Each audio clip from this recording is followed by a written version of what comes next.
I've been there. I've been there.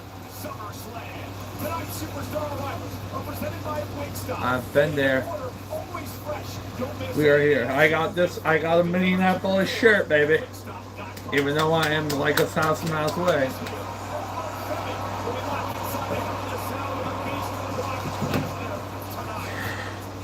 Time to use this. I'm not doing my PC for this. But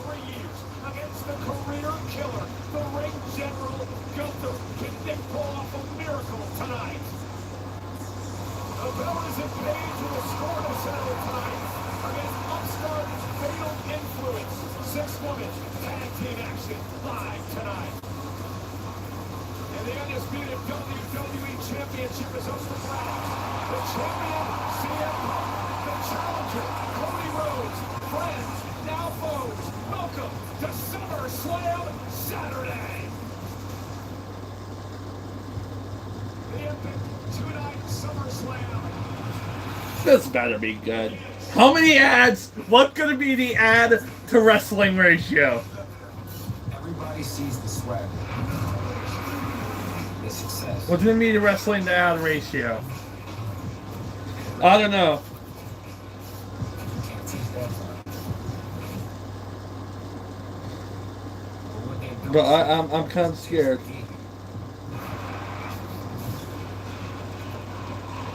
every rep, every sacrifice.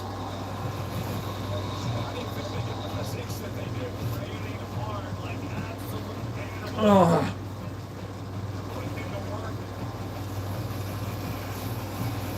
That's how you earn the right to walk this time. And that's how every WWE superstar earned theirs.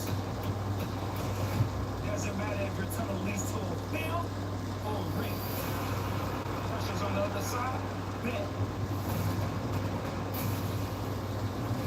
Hell in a cell, hell in the cell. passion's different. Hell in the cell. Yes, dude. Good God.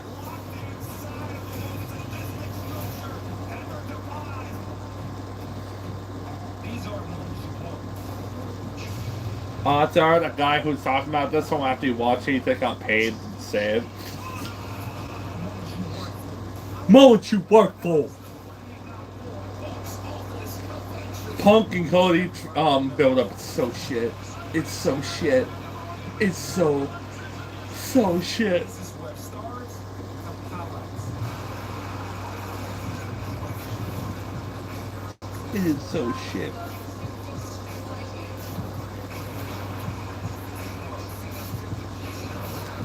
It is so shit. The feud, the build for Cody and Punk. It's so shit.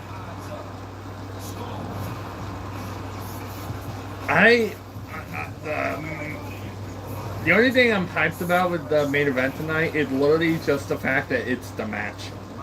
The only thing that had me hyped is the fact that Cody Rhodes versus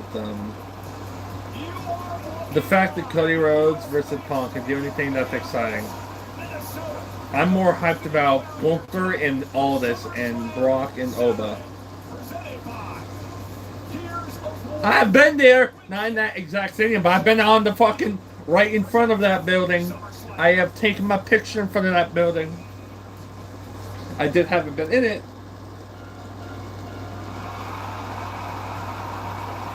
Okay, we're kicking off with Io and Liv.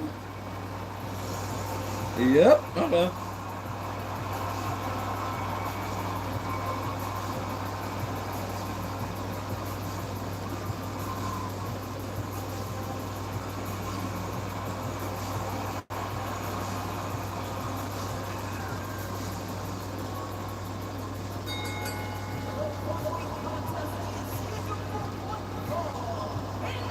I want to know how many last minute ticket sales they got because they probably dumped the prices down by a shit ton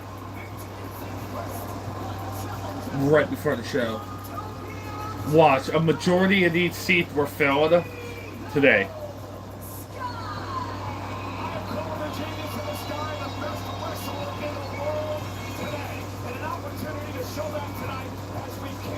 Summerslam Saturday. Ready, Barrett, Whoever wins this match is gonna not defend that title. I think Liv should win because this is her only fucking defense. But at the same time, my reaction will be weak. Your comments will be weak, my friend. Your comments are just said weak.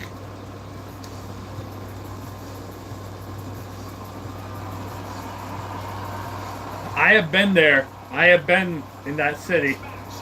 I have had my picture taken right outside that building. I got this shirt, the Minneapolis shirt. Your feelings will be weak. Yeah, my feelings will be weak if this is mostly ads and less wrestling. If this is if they do us like WrestleMania. If we get the WrestleMania job, we're gonna be fucked. How long was Liv's match at Mania? 10 minutes?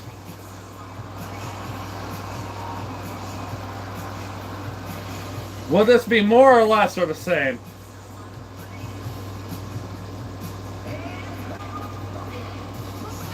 That's me.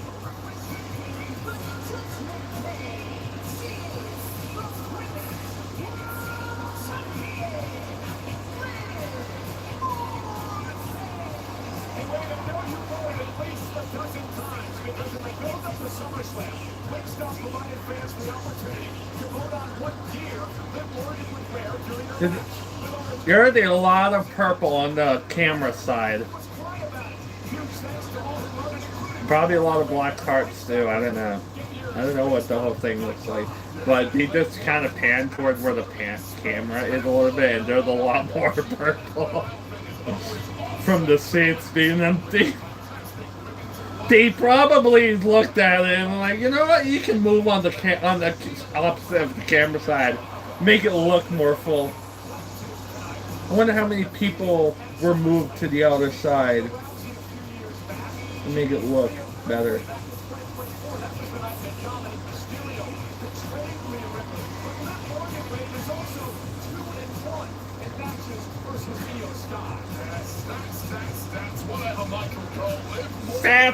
Stats. How long will this match be? Should I start a timer? Shall I start a timer? When the bell rings. I'm hitting stopwatch. Okay.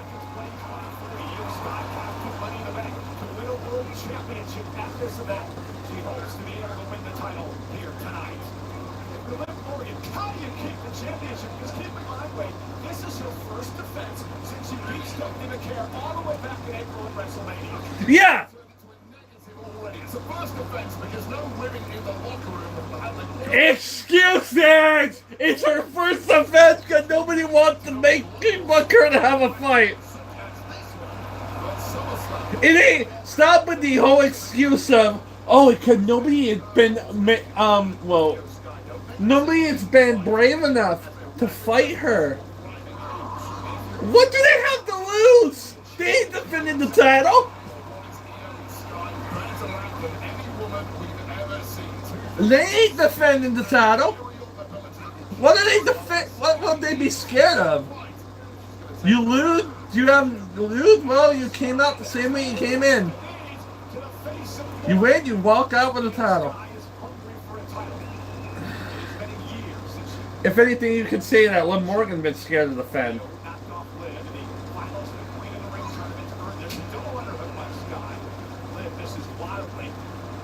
Is that a bruise on Liv's butt cheek? Does Liv have a bruise on her butt cheek? Am I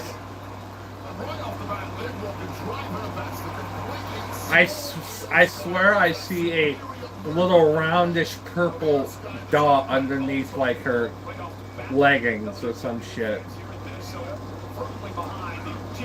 There's some kind of bruise on her butt cheek.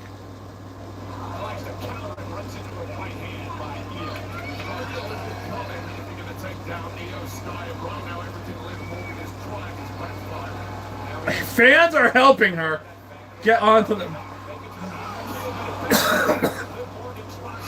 green shirt guy helped Io Sky up and stand on the thing. Massive mistake for me by Io Sky there. You try to do something special in SummerSlam. You want to do something. Yeah, I think unless that's just a gear thing, it looks like Liv's butt cheek has a bruise on it. Like one of those like round circular bruises. I don't know. I just fucking noticed. It's literally right there. Plus I'm seeing shit. Like right near where her fucking clothes line up. Unless I am just seeing shit. But, yeah.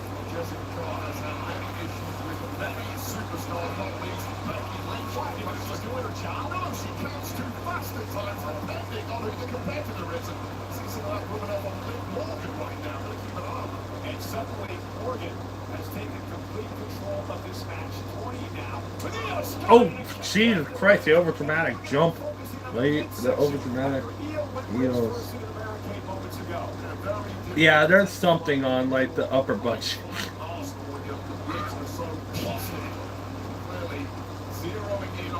We are 3 minutes and a half. We are 3.5 minutes in.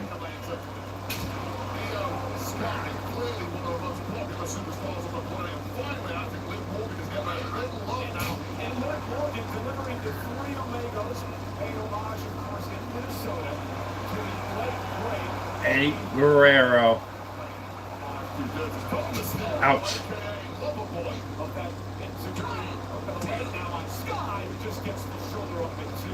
That was a weak kick out right there from Io Sky. We're still fairly early in this match, but it shows you how much has been taken out of Sky. His offense, like that, Seba Inzaguri right to the temple of Io Sky, and Sky looks in shadow of the woman she was just moments earlier. Yeah, Nick Morgan into the corner. And Io Sky is stunned right now. And that knee, Io goes through to the center of the ring to try to create some space. Ow. Ow. That looked like it hurt. How much is left in the tank of the genius of the Sky? Liv Morgan better recover quick. Finish the job. Yeah, but here's the thing. Io Sky, just that little flurry of offense has allowed herself some space here.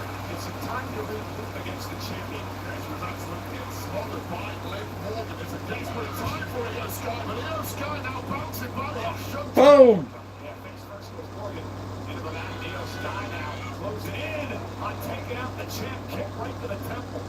Yeah, Liv had the bruise on her fucking butt cheek.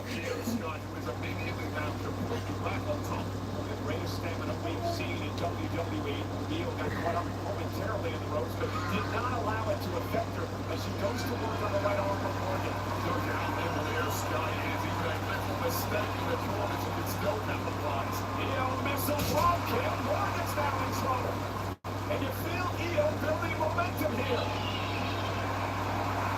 Look at the crowd to its feet.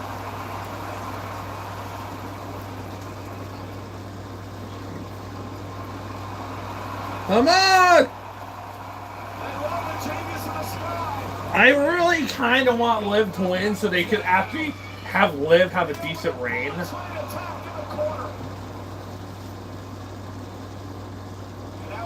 To roll out to the apron and try to catch her breath.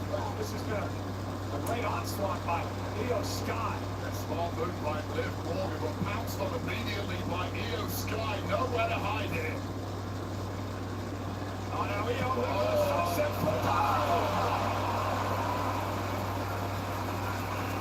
and that pulls Io Sky even closer to a world championship. But remember, Wade, champion's advantage here tonight. Sky has to pin or submit the champ. We'll take a look at the impact of Liv Morgan. Not only the back of the spine, but also the back of the head of Morgan. Big lashing against those very, very thin pads and solid concrete underneath there.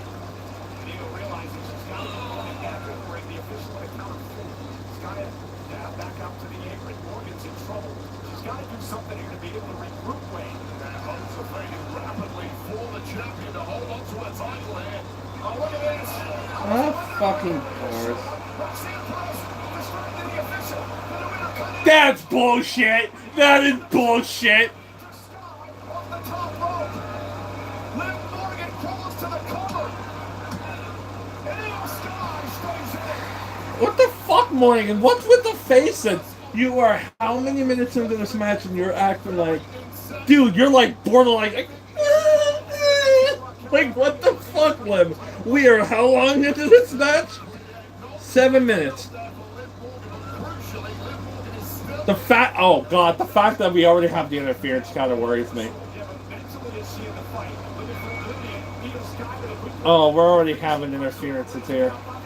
Well, I mean, we already had one, but we're having more, so I don't like the idea of this.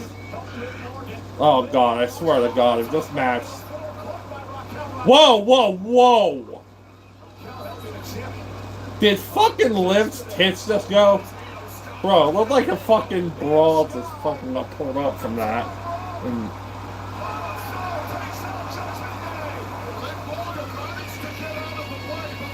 Jesus!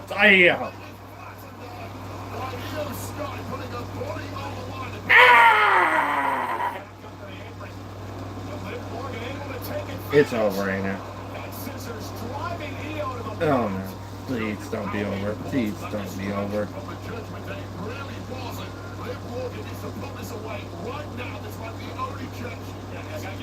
Why are we talking like this at 15, 20 minutes in?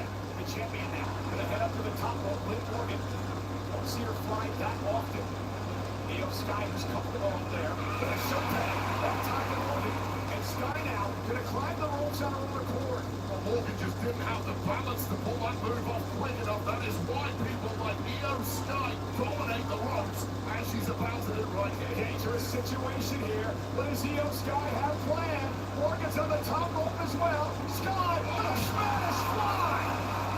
Jesus Christ, Liv! What is up with your over dramatic facial expression?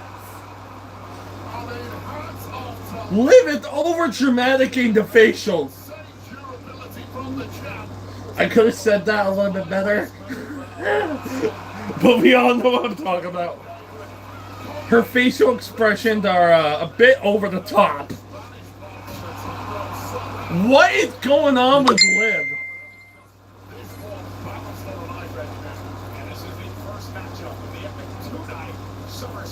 What is going on with Liv, bro?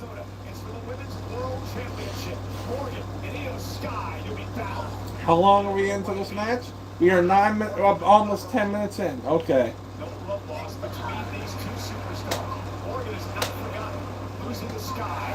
It should be 15 minimum.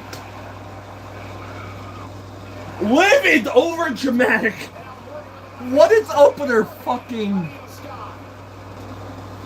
Liv is so over dramatic with the fucking... What is going on with Liv? It's like she's having a crisis every time she has a... What is going... Liv Morgan. Over dramatic. Oh my god, Liv. You're acting like you're good though, like she's like ah! Jesus fuck.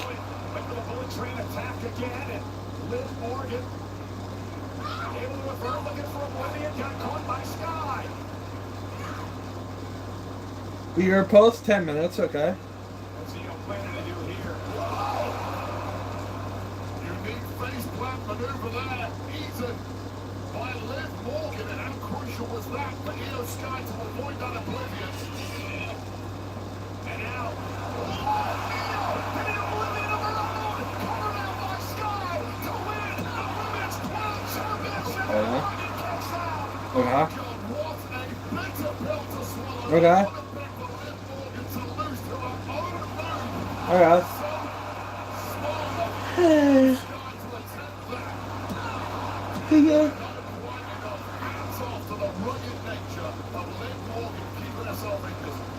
Liv Morgan has grown so much as a competitor over the past couple of years. Showing some guts here tonight. Io Sky looking for over the moonsault to put this one away and win the championship. Liv though, over the Hart's way. Io injured her ankle. She came down hard her ankle. Morgan down. Caught with a cold breaker from the second rope. Stacks up Sky to retain. Io kicks out again. Okay, we are doing decent. This has been a pretty good decent match. I will admit that. This has definitely been a pretty good match so far.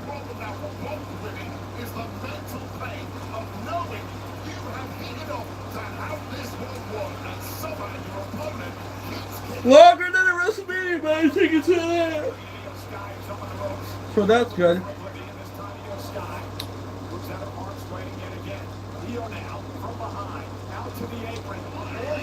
Oh, fuck.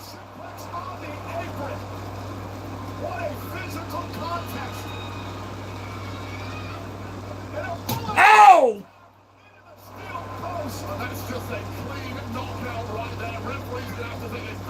That had to hurt. I don't know if that hurt EO or Liv more, but that did not sound great. That sounded like it hurt. That sounded like it hurt.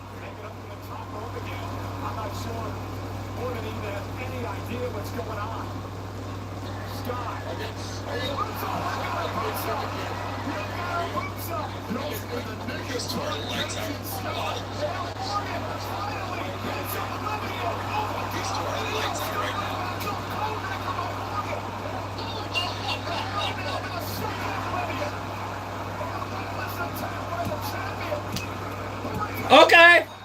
Decent. Good match. That was about 14 and a half minutes. Tolerable.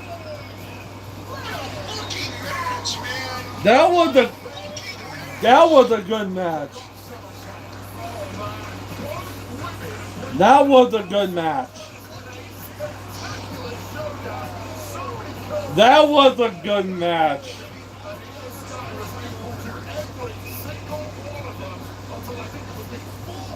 That was a really good match. That was a good match.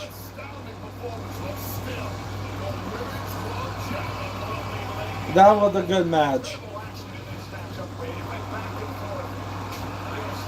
What? I mean, the match itself was really good. I wanted Liv to win because, for God's sake, this is her only title defense. Like, if she were to have lost on her first title defense, I don't care how long she had had the title. This is her only defense, which is all on WWE's part. But at the same time, this match was really good. But again, like, I'm happy Liv won, just because it would have been a really bad look. It would have been a really bad look if Liv lost her first fucking defense, man. That would have been a shitty look right there. But that was a great opener. What the fuck, Liv? Io looks like she's crying. She's like... Laying to bruh. What are these fucking over dramatic fucking face expressions, bro? Liv was having a good match, now Io to look like... How long are we gonna have in between matches?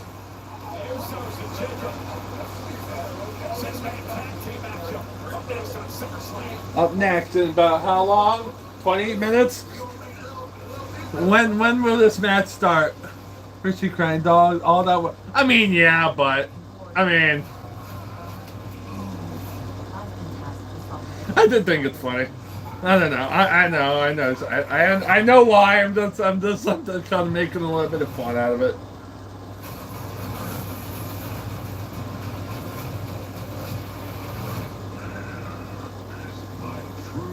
You're a bully. I'm not a bully. You're the one mad. Or you seem like you're the one who's upset that fucking EO lost. I'm happy. I'm happy Liv won. Not because I didn't want EO as the champion, it's because, for fuck's sakes, again, her fucking title run has only been this one defense. That would have just been shit if she defended it once and lost. If she had like 4 or 5 defenses from here to Mania, okay, then we have a fair play to have Liv lose. but good God. She'd been champion for what? 100 days? How many defenses? One.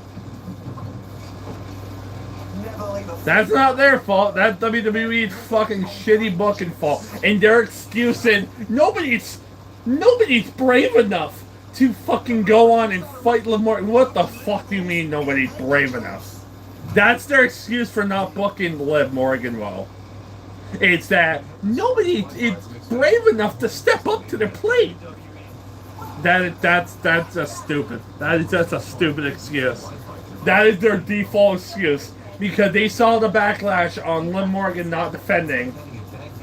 And then they said it in this match. They said the reason why she has only defended it this one time is because no one's been brave enough to step up.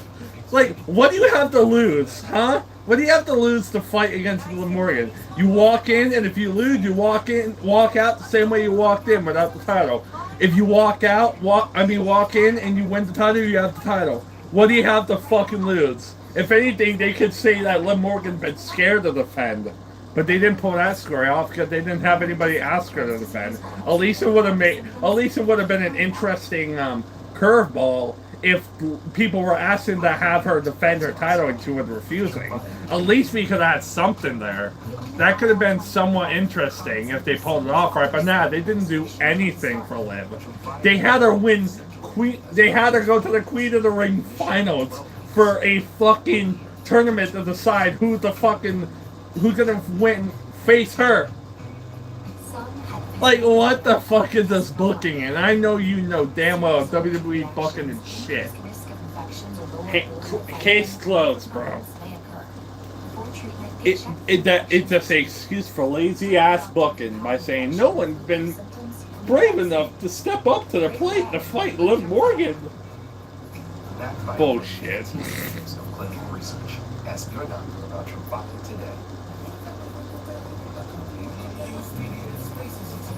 Ugh. But you know I'm right. You know I'm right.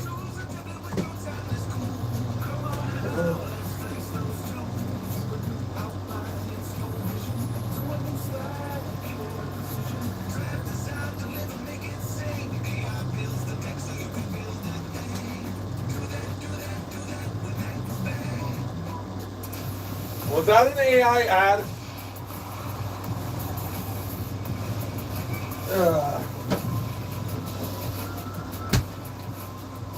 I'll be back. Commercial break.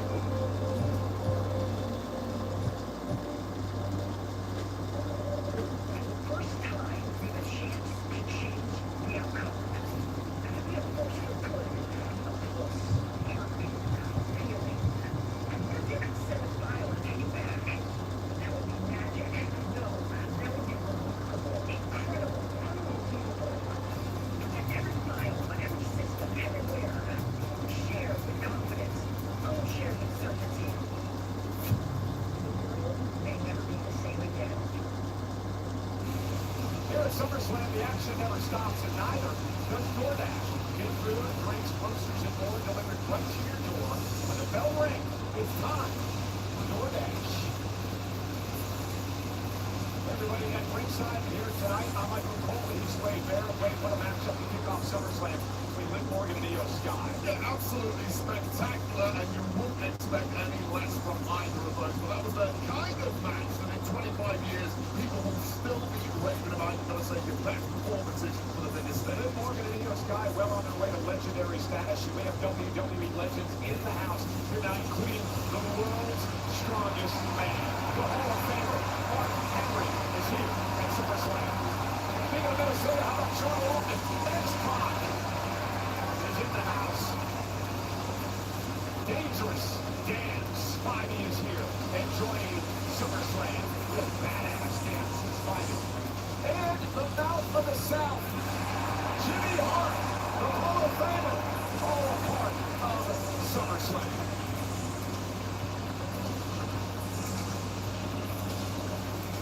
You know, LJ and WWE Superstar action figures are back and better than ever, bringing the unmistakable retro style fans know and love to 12-new lineup. Wave 5 arrives in Target from early 2027 and features Jey Uso, brother-in-law, WWE Hall of Famer the Iron Sheik, and a special Ichiban Hulk Hogan figure. Plus, the LJN 2-pack is here. The Hart Foundation Rice, Bret the Hitman Hart, and Jim the Anvil Neidhart, and a must-have set. Pre-order LJN WWE Superstars Wave 5 and the Hart Foundation 2-pack now at Target.com. Well, folks, tonight's specialty camera is brought to you by Cricket. Join Cricket Wireless and get reliable nationwide 5G on the AT&T network. This is the Coalition Emergency Broadcast System. There are reports of multiple tremors causing minor damage across Kelowna. Citizens are advised to stay indoors as emergency services assess the scale of impacted areas. Please stand by and await further instructions.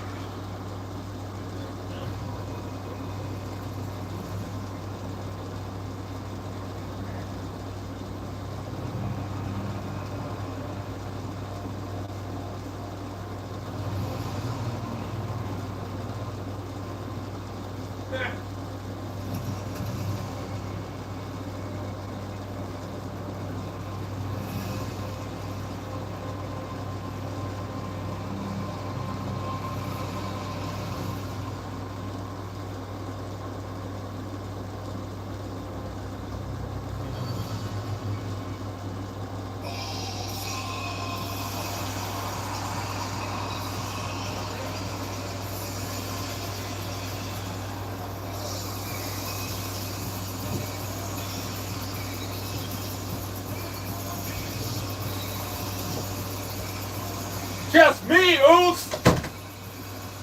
Oh my god, the fucking Gears of War fucking entrance! Stop!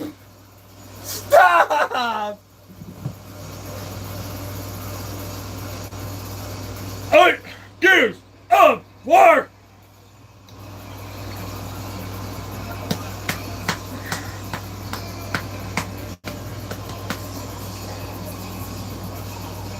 Dead me, Oos!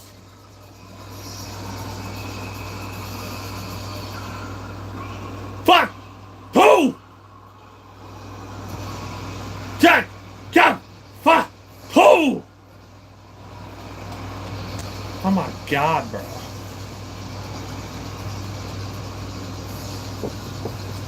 I mean, I'd rather have your ads being entrances than your ads take up time than ads being taken.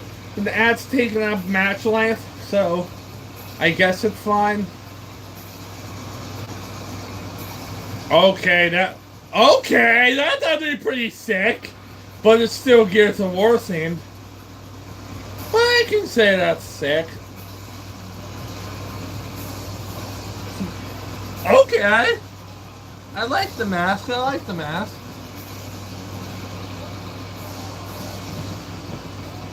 Oh.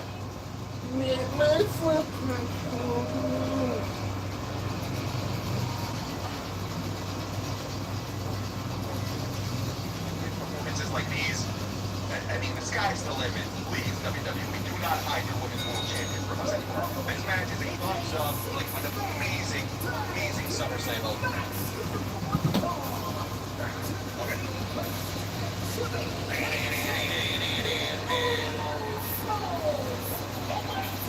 That was a cute little dance you did.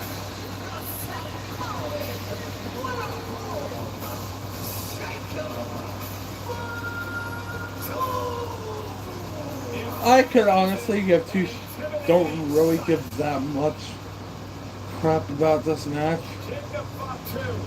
I'm being honest.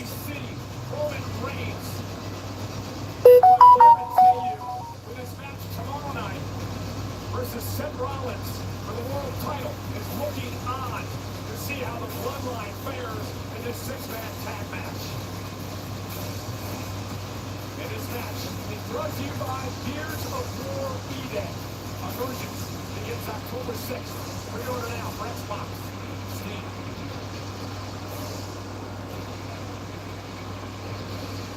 If I was a betting man, I believe that the bloodline will get along well in this tag match tonight because of all the Alright, I think. But will this team get along?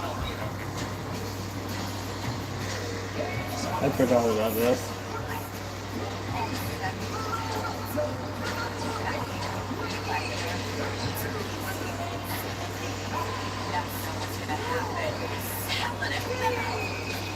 That's so cringe.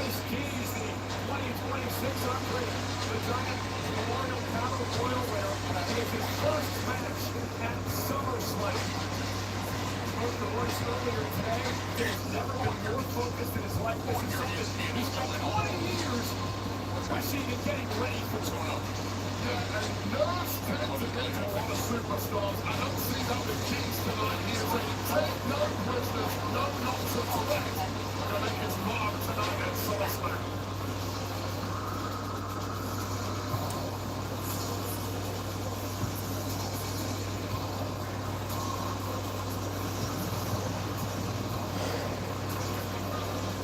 I just jabbed myself in the eye by accident.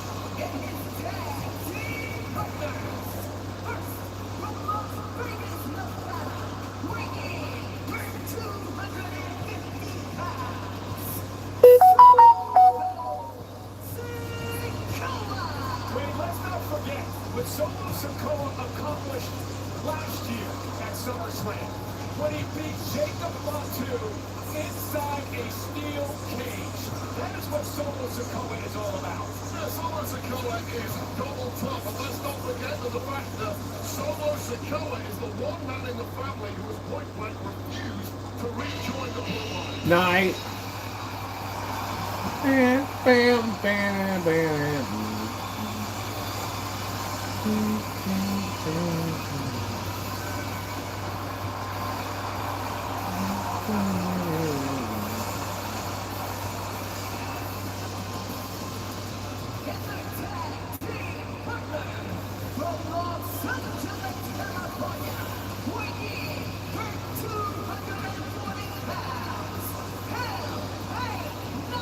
Yeah! Bloodline vortex for a number of years now. Oh, look at it! Now let's get it! This man, LA Knight, led by the United States Championship. The bloodline vortex they're mentioning! Oh shit, they're going right at it. And this is going to be a chaotic brawl. That was never going to be a friendly sporting affair. It's not who can get up first on the opponent. I appreciate you. Thank you as always. Very, very kind and generous of you. And those guys are Jacob Fatu. Yeah, but LA Knight was actually tagging with the bloodline just this WrestleMania a few months back against the Vision. Yeah, before they were really formed into this bloodline once again, I would say.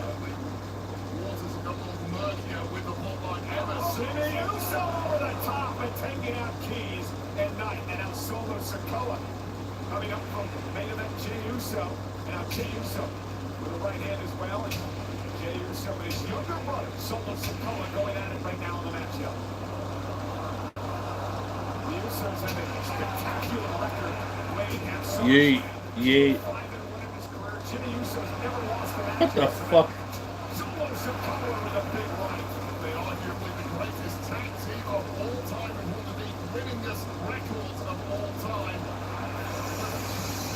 Oh my god, fucking Solo! Solo!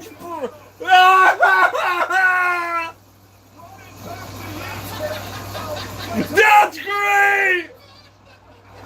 And Solo Sikoa has really come out of his shit. He did fucking mock Jey Uso running it back! Achieving playing all the brothers, Valencia, Jacob Fatu. Oh my God, it's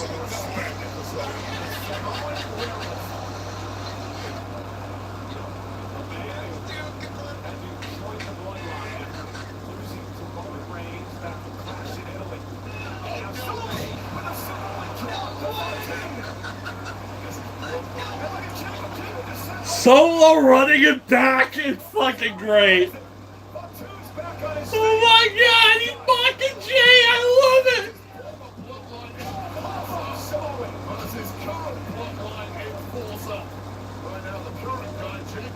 Oh, that's funny. Oh.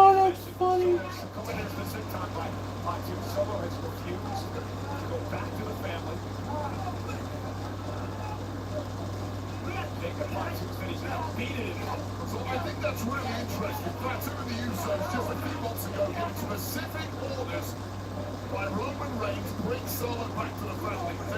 They failed at that. Now let's say they fail again tonight to put away this trio. Hence they well wrong in the bloodline. Oh, and a cheap shot by Jey Uso. And listen, Solo Sikoa, he went out on a limb. Practically begging LA Knight, Royce Keys to join forces to finally end the bloodline once and for all. And you gotta wonder if Royce Keys and LA Knight, for that matter, actually trust Solo Sikoa. I've talked about this at length on Monday Night Raw. LA Knight and his paranoia that has kicked in, surrounding this years-long battle against the bloodline. Is it really paranoia if it is years-long issues that have scuppered his chances of winning gold numerous times? Maybe it's not so much paranoia, it's just reality.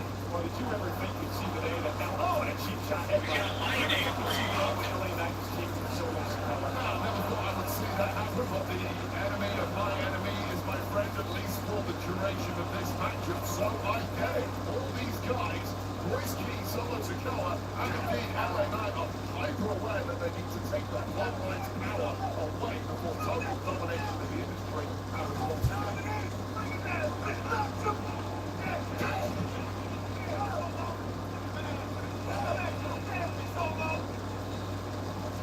Jacob Fatu brought into WWE by that man, and he's beating the hell out of right now.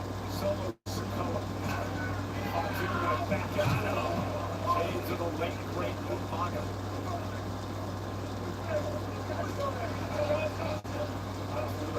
Trash talking Keys and Knight as well. Cover by Jacob. Way gonna kick out by Sikoa. Trying to talk of legs and Jacob Fatu is a man who's simply under control as we take a total look at that running hip attack right to the cranium. Solo Sikoa has one on the kisser of LA Knight for good measure. And I'm talking guard around the Samoan web. No love lost with Knight Fatu. That slight little maneuver to the corner has allowed Solo Sikoa to try to fight back in this match. Oh. What a collision. Both men down in the middle of the ring. Going into this tag in the worst way. The Bond star, Royce Keys on the outside, looks fresh as a daisy. And you know he wants it for this firefight. Jacob will make the tag, and Solo Sikoa. Jimmy Uso. I don't know why the fuck they're starting so goddamn early. Bro, this is gonna be an all daylight show. What is their obsession with starting these shows so fucking early and ending them so fucking early? This show will be over by 9:30, aka 8:30 for them. In Minneapolis. It won't start to relatively get dark until fucking Cody and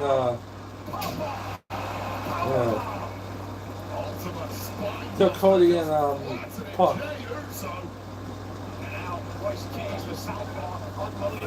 I don't get it.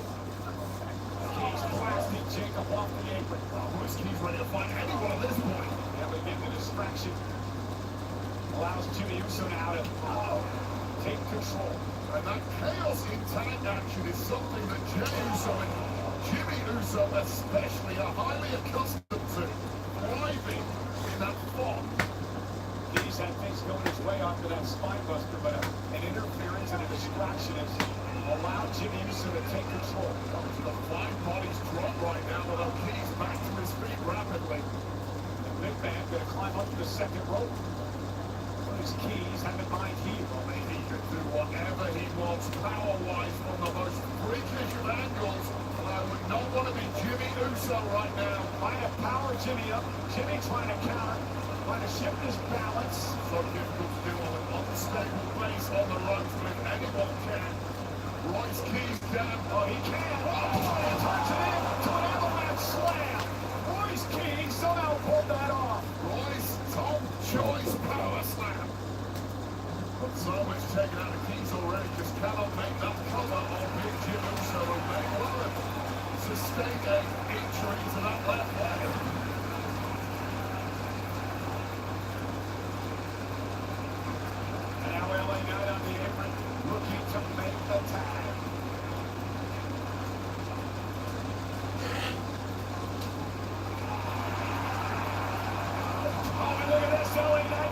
exploding into the ring.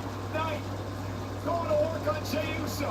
Reversal, Jey, sent into the ropes. LA Knight now. Scoop slam. LA Knight. LA Knight. Yeah. Enjoying this a little too much. Yeah. This is cathartic. Yeah. And a big boot right to the face of Jacob Fatu. LA Knight has been waiting for this. For the BFT. Jey Uso in the spear. Spear into the cover. Knight kicks out. I was going to say Roman Reigns would have been proud of that one from Jey Uso, but that kick out means there's too much left in the tank of the megastar. Not letting this one. Oh, Chris Van Vliet's in the front row. Accident crowd here tonight. US Bank Stadium, Minnesota. Six-man tag team action. LA Knight. Chris Van Vliet's there, front row. The center of the ring is Jey Uso now. Heads up toward the top rope. LA Knight back to his feet. Great agility by Knight. Superplex. How's that megaplex below? Jey Uso with Uso splash. A referee losing control here. We got Bedlam in this one. Solo Sikoa with a spinning solo. Yeah. Down goes Solo with the impaler DDT. Turn around, Jacob. Your old buddy. Your old running buddy. Voice keys. Spinebuster. And now the fight spills outside the ring. Royce Keys tried for months to stay away from a physical confrontation with his longtime friend Jacob Fatu. Oh, this looks weak. Fatu now goes down. Oh, fuck.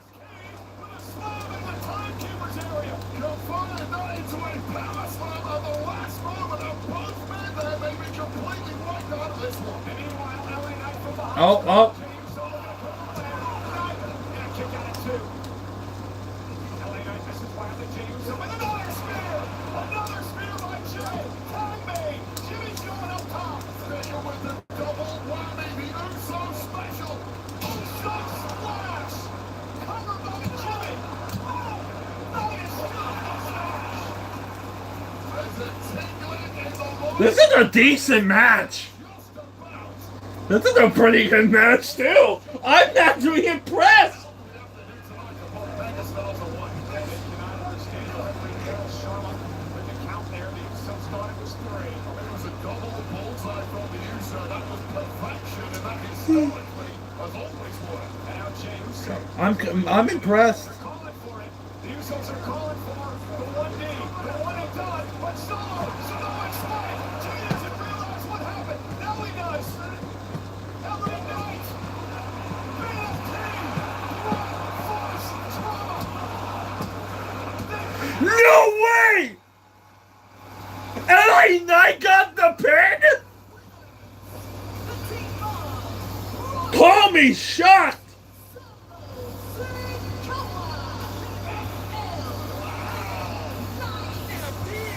What does this mean for Knight, Sikoa? This is actually. That is a highly effective trio, and I don't know what chemistry This has been a good show. but damn, it worked like a trait. Spurs off the bloodline, they are going to have to go back to Roman Reigns. Yeah! This is great. Those on the ass would be your But this is the moment Royce Keys averted. This is a good show. This is actually better than I've expected it to be so far. This is actually pretty decent. We're starting off strong. We are starting off strong. Had something stirring tonight. For real. Samoan spike by Solo Sikoa. Jey Uso just realizing what happened. BFT from LA Knight and the victory. Ah! Meanwhile, in the ring wave, Solo Sikoa is telling LA Knight, I told you so. I told you. Don't turn. Don't turn though. Is he gonna turn? Oh. No turn? And now for a special look at the new Gears of War E-Day. No turn, okay. Just two great matches. And LA Knight got the pin. Call me shocked. I'll be back.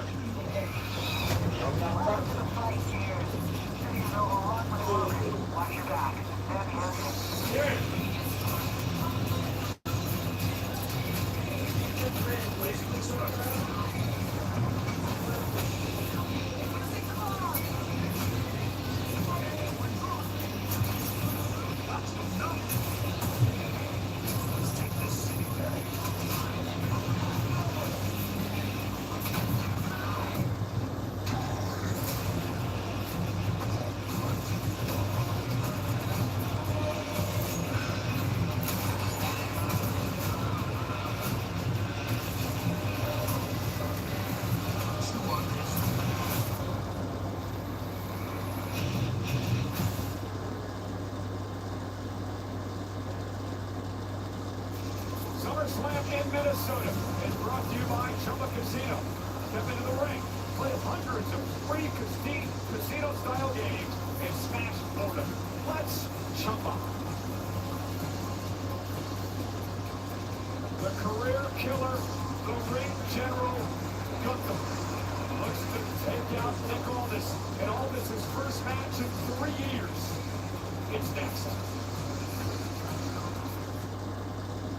Really, but American, much wow.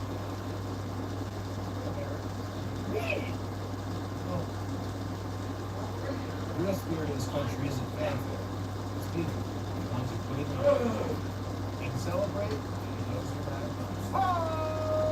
It's not complicated. Just like really American pie. Simple, honest, and American made. What the fuck is it?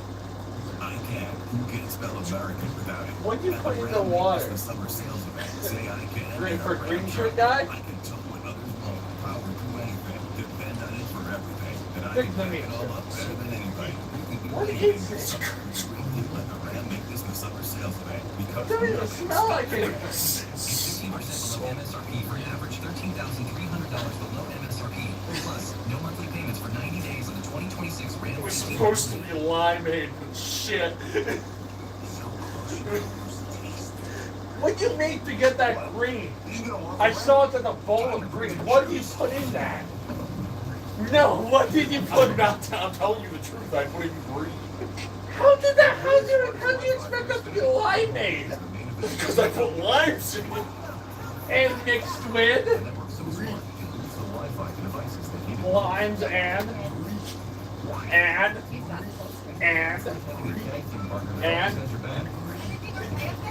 that is bad. No, genuinely, what this was, it was initially just straight up. It was so I had made a syrup for limeade, and it wasn't good. I'm not gonna. I took a sip. Was like, oh, that's bad. I'm gonna toss it out. Very upset. Yeah. Ugh. It's green shit.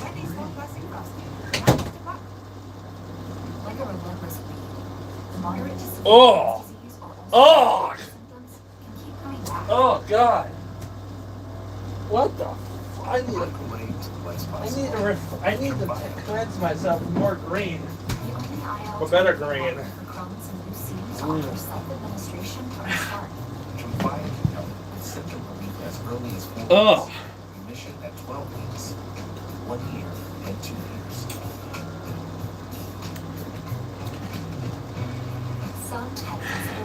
I got it there, Rocco. Serious allergic reactions, increased risk of infections, or lower ability to fight Rocco! liver problems may occur. Guess what I rinse my mouth out with? Infections and TB. Tell your doctor Yes, if you have look, an that's infection, green. like symptoms, or need a vaccine. I cleansed my mouth out with Backed by over 15 years of clinical research. Ask your doctor about Truvada today. Yes. Dad, I win. Give me back my green. head shit here. My green was made of wool. My green is made of better green. Your green was made of corporate greed and sugar. It's Mine was real. too. But that is Shoot for 25. this is better green. Two entrees, like our new bacon cheeseburger wonton tacos advertised. Seasoned beef, melted cheese, and bacon all wrapped in. Yes, I am having an I am having a war again with my brother talking about green. That was something that no one had ever seen before, ever. Key League winner showcase in a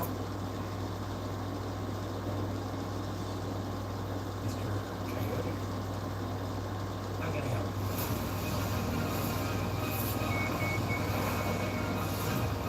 Companies think they can do whatever they want.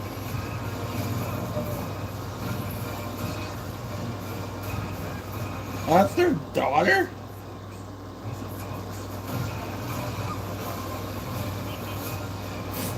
Fucking Io Scott.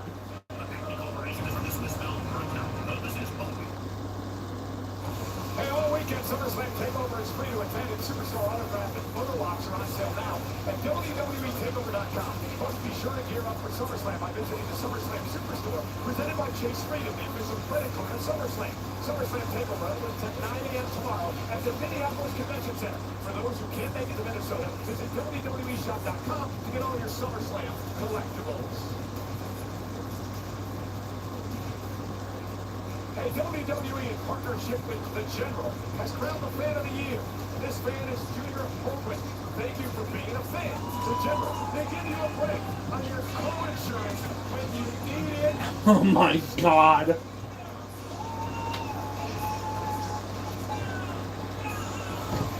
Look at the Generals.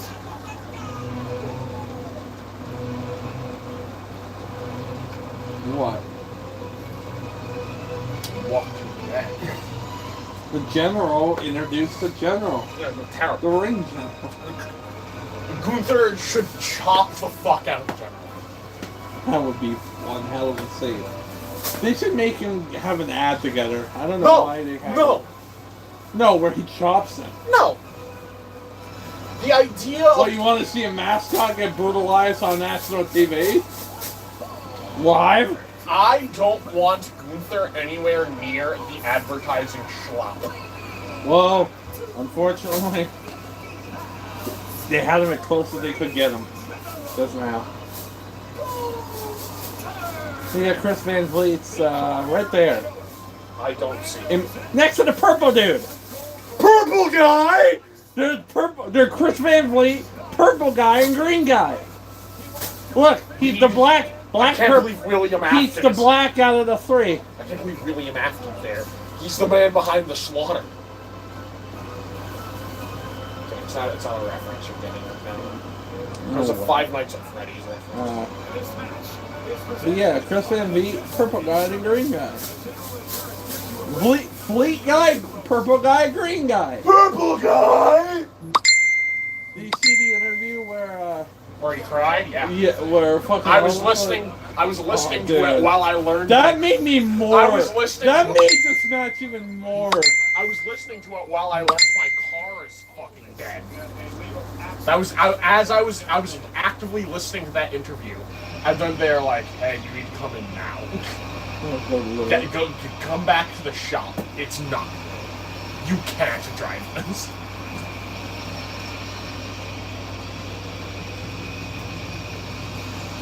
Nick Aldis! Brett, have you ever watched a single Nick Aldis match? Yes, I have. YouTube.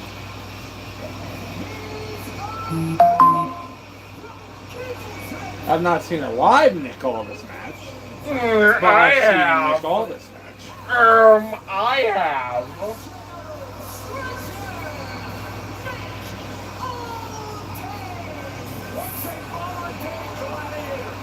I don't know why, but if they shaved his head, they could call him Nick Baldus.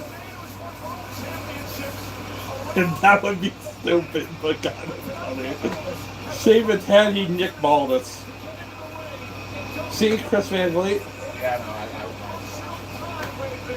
He's giving him an applause, like, you cried for my interview. I'm rooting for you, buddy. Even though we knew he... This ain't about him winning the match at all. We all know he ain't winning the match.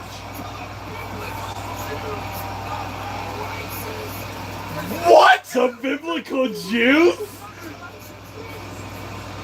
Did he say the biblical Jews? Yeah, no, he I must have misheard that.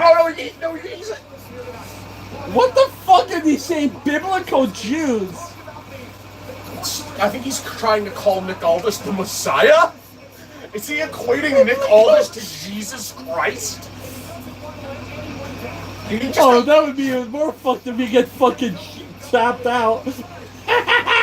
Jesus is nothing but a street magician compared to the general.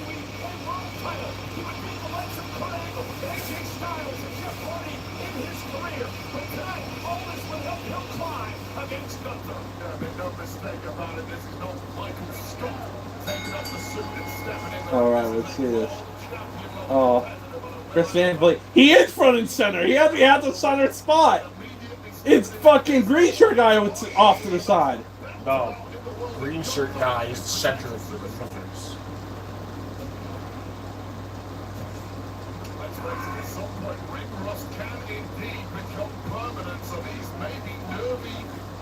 Just like the rust on my car. Did he just comment on the almost botched fucking kickflip or whatever the fucking... Bro, stop. There wasn't a botch. No, he almost, when he went for the fucking jump on his feet, he almost fucking did get that, and then he immediately talked about him having ring rust. Like, dude. He didn't botch it. He almost. Can you throw it up? Yes, I did. Going way back right now. And I'll tell you, Nick stepping into the ring with this duration of weight these hands is less completely. It's almost like me stepping back in the ring. I would never think to do it because quite simply, I think it's mission impossible, but that's off to this start from all this. Pussy! Pussy! What do you think of all this so far? Well, it's more Gunther I'm focused on. I think Gunther is taking Nick Aldis very lightly. He doesn't want to make a fool of himself, and Gunther needs to be careful here because clearly, physically at least, Nick Aldis absolutely looks... This has actually been a pretty banging show so far. Compared to what I thought they could, what I was worried about, this is a lot better than my expectation already. I was worried they were going to do a WrestleMania type shit. Aldis had to stand up for himself at some point. I did not agree with Nick interfering in the matchup at Saturday Night's main event a couple of weeks ago, but pop that to one side. You are in the hole now, Nick. You got this, Aldis. I know you ain't winning, but I'm rooting for you, buddy. I'm rooting for you. Very quickly into a massive humiliation to the... Oh, and a cheap shot by Gunther. And Aldis now fighting Aldis. Aldis to 1992 SummerSlam, Wembley Stadium in London. Was the turning point in his life when he watched Bret Hart and British Bulldog do battle. In fact, Bret Hart... The stage is pretty cool. This week, wishing Nick Aldis luck. I don't know why they started it this early. It's ruining the lighting again. Yeah, because it's 5 o'clock in the It started at 5 o'clock, yeah. This will be over by 9:30, I guarantee it. Our time, 8:30 their time. Yeah, which is bullshit. I know, I don't know why. It's a waste of a lighting rig. Yeah. Like, oh my god, bro. That shot dropping Aldis to the floor. By the time Just this rip it 8 we'll o'clock. be at the main event by the time this lighting rig actually after he takes advantage of it, so. Yeah. All of his frustrations out on the chest of Nick Aldis. While the shot per transgression So has turned into a bloodbath. Nick Aldis said that. And that table's blue. Black and blue. so red. Blue and purple. Same in my lights almost. There's some. There's no purple in this light. Yeah, there is. Okay. It's not good. Yeah. It's like, I was about, right before you cut me off, it's like purple and blue with some green. looking on here at ringside. Green. Not relating to the emotional aspect of this for Nick, having your family at ringside watching you getting beaten down by the ring general, but wait up! And again, looking for that clover leaf, and Gunther has another count. That's clearly the mission for Nick Aldis. Slap on that clover leaf. That is his pathway to... God damn, Nick Aldis' titties are on full display on that fucking big stage. When you look at the picture, when it zooms in toward the stage again, you gotta say it. You know, Wayne, we mentioned Nick Aldis not having a match in nearly 3 years.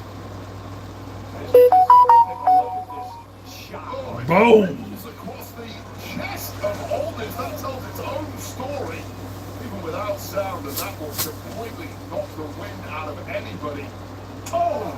But again, it's one thing to be in ring shape, right? Haven't competed in nearly 3 years. But then when you put all this pressure and stress on top of that... I wonder how many of those seats were filled today by ticket buys. I wonder.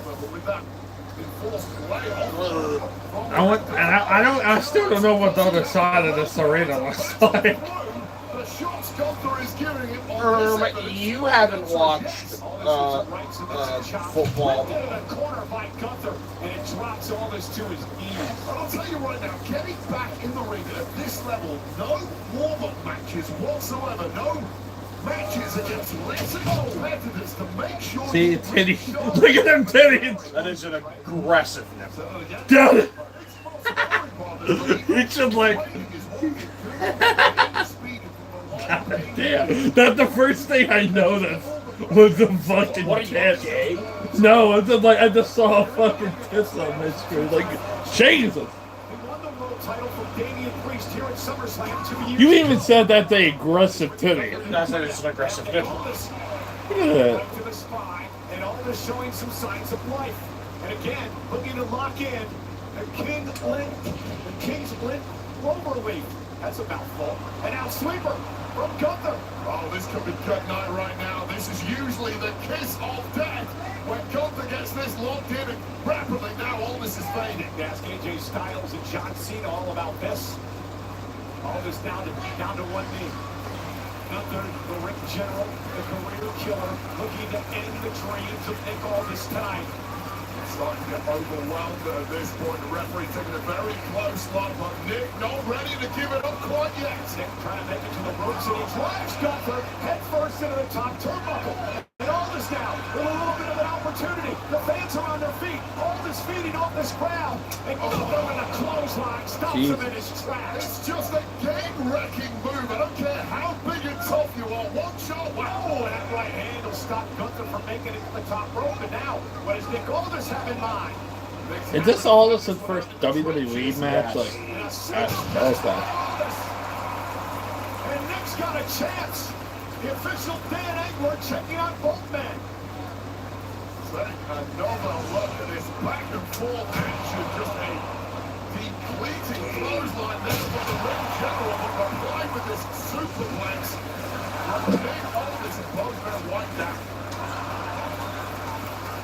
Oh damn, you see those empty seats on the fucking bottom part there. Still have a chance for the crowd here in Minnesota, directed to Aldis. This has been stunning from Aldis. And Aldis now taking control. I can't believe Aldis has stayed in the fight as long as he has. Gunther now with chops, trying to drive Aldis back to the ropes. Nick Aldis trying to show signs of life. Off the ropes now with a clothesline, dropping Gunther again. Nick Aldis fighting back. Nick has the momentum. Nice. Just what I was about to say. Has the momentum snatched right back by the ring general. And Aldis now outwitted Gunther there. Gunther back to his feet. Aldis as well. Lifting Gunther up. Shades of Davey Boy with the running power slam. Hooks both legs. Gunther kicks at two. The Englishman of a certain generation loved that move more than any bet.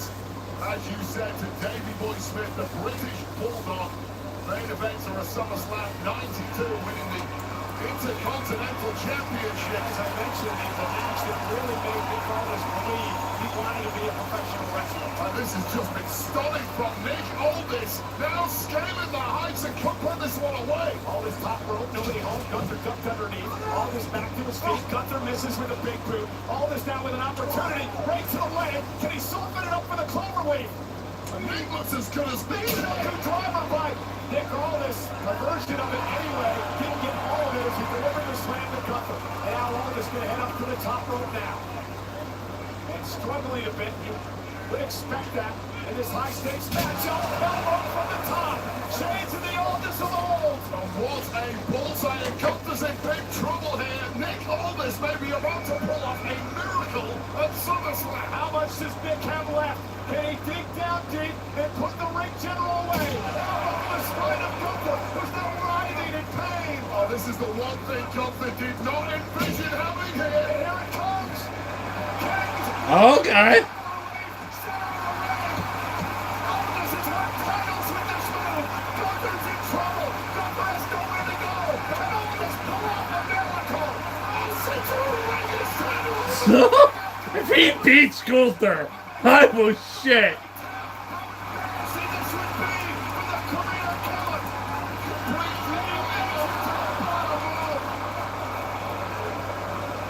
Tantalizingly close for Nick Aldis to pull off the biggest shock of the year. Yeah, but Nick can't be disappointed here. He's got to get right back on the attack. It's still there for the taking, Aldis.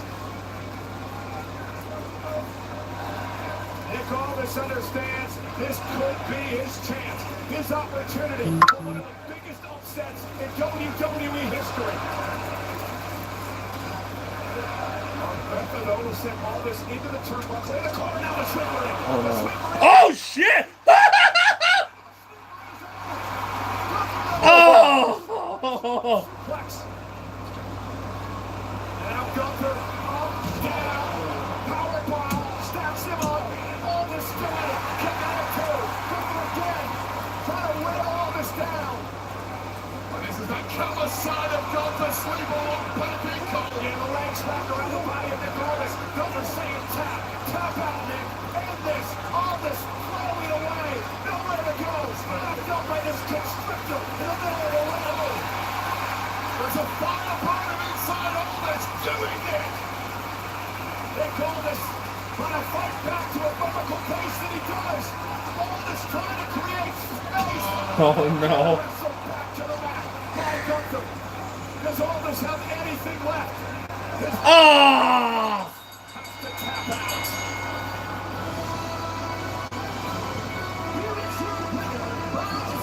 That was pretty good. Yeah, that was good.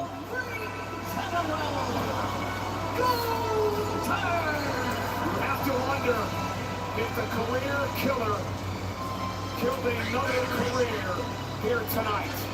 But what a performance by Nick Aldis. While the face of Gunther really says it all. Gunther thought this was going to be a walk in the park. An exercise in humility is sometimes GM Nick Aldis. It ended up being a fight for his life for the ring general and one he Not even the biblical Jews could save him. Once again, Gunther survives here tonight.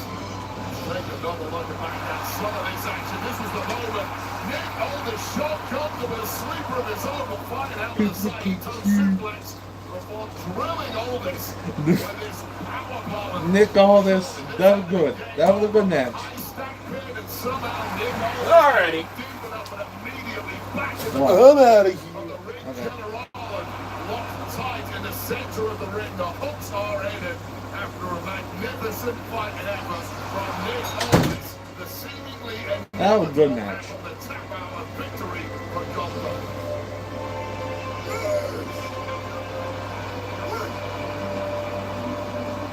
Nick Aldis has absolutely nothing to be embarrassed about here tonight. Oh shit.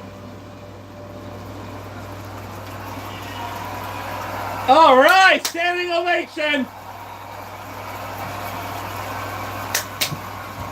Yeah.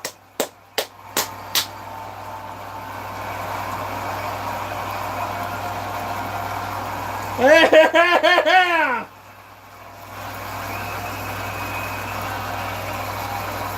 Oh shit!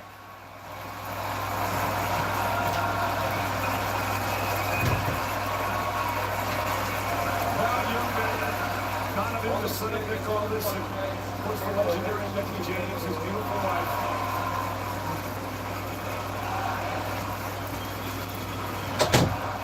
Nice. You still got it. Yeah. He longed for this opportunity. He said, I'm not a victim. Success came to me early, and I wasn't ready for the spot, and I wasn't ready for WWE. He said he finally got an opportunity to come here and run Friday Night SmackDown as its general manager. And now a lifelong dream has come through for Nick Aldis to be able to compete inside a ring in WWE. Hell yeah.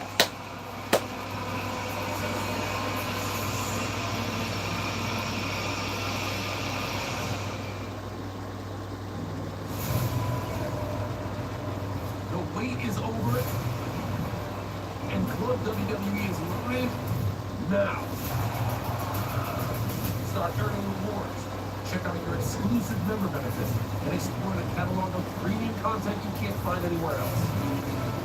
Congratulations on being the first to experience the epicenter of fame.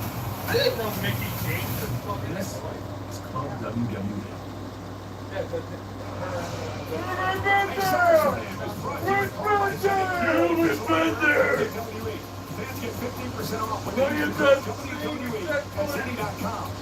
We've been at that ship.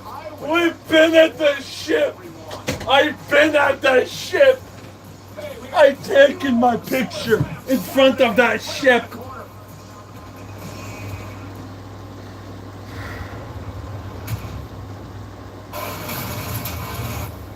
I've taken my picture in front of that ship. 3, 4. Third match. I already know what the next match is. If it, there ain't no way it's not the fucking women's tag, aka the sleeper match.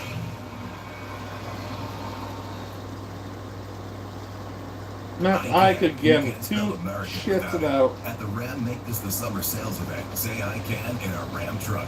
I can tow what others won't, power through anything, depend on it for everything, and I can back it all up better than anybody. You can do anything this summer with a great deal at the Ram Make This the Summer sales event, because nothing stops Ram. Get 15% below MSRP for an average $13,300 below MSRP. Plus, no monthly payments for 90 days on the 2026 Ram 1500 Limited. When you have the smartest Wi-Fi from Xfinity, your home is the main event. WWE. A network so smart it can boost the Wi-Fi to devices that need it most. Don't worry, kid. You've got full script. It's like having a tag team partner that always has your back. Everything okay up there? We're good. There's no match for Wi-Fi this smart. It's about to start. Xfinity. Imagine that.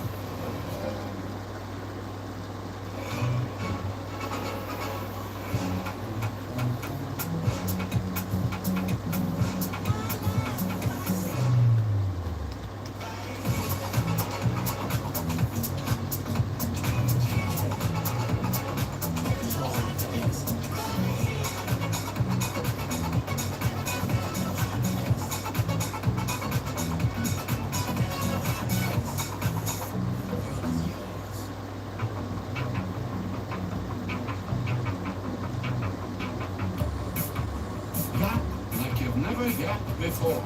With all new refreshers and crafted sodas. Now at McDonald's. Adobe Acrobat, your team's home base, collaborate within a shared media space. Got your docs, your plans, your specs, and then invite the crew to know what's next. You don't come to team, here's an updated render. You think that this design could be a contender. What's the next step? And to finish lines, we're all alive. Now you can do that.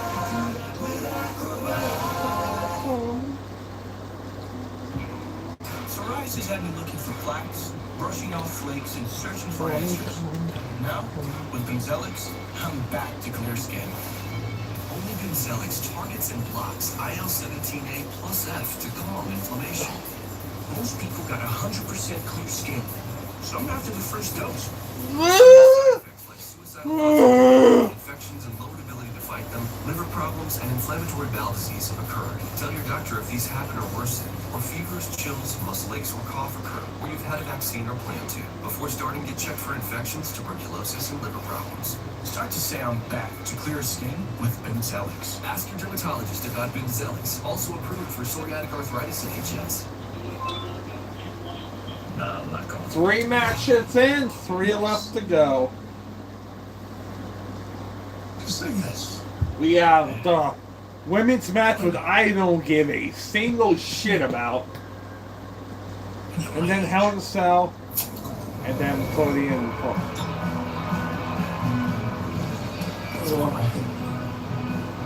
The bathroom match, I hope it's less good. There ain't no way they should put that after the Hell in a Cell. I think our neighborhood has moved. I know I like Paige coming back, but goddamn, the way they have used her is awful. We're in the past. We're gonna survive. What about the people who are out there getting eaten?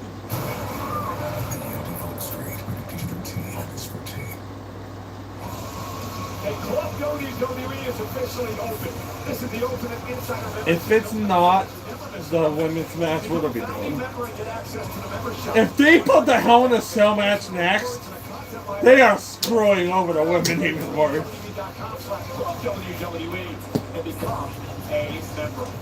Hey, ringside, everybody. I'm Michael Cole. Do not make the Hell in a Cell next. This was a few moments ago. Yeah, I go back a long way with Nick. I just didn't want to see him get humiliated in that match tonight, which was a distinct possibility. He did way better than that. He blew all our minds, and I, for one, will not complain if we see Nick Aldis in the ring again one day. Wade and I joined ringside by our Spanish announce team, none other than Jerry Soto and Marcelo Rodriguez. Thank you, Michael. Thank you, Wade. Come on, you amigos. Somos latinos y nos encanta. If he ain't having matches in the future, his career's done.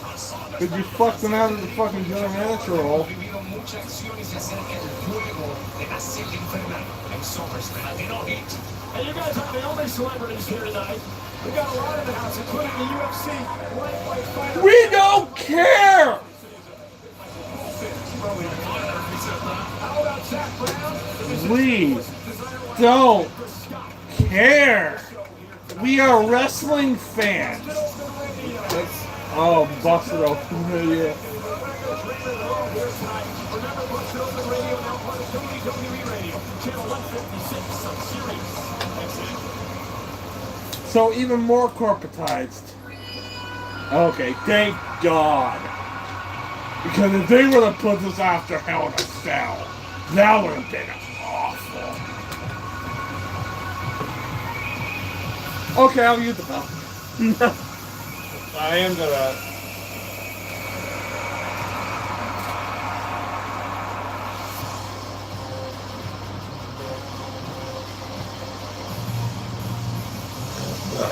I really don't give a shit about this match.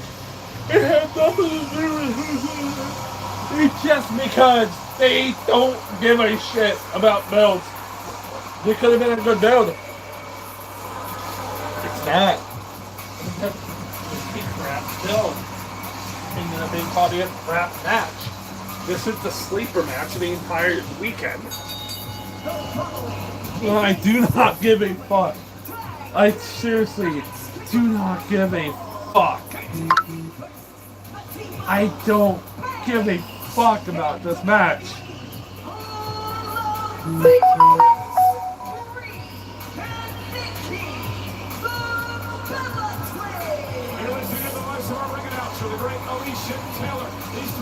Their gear is unique tonight.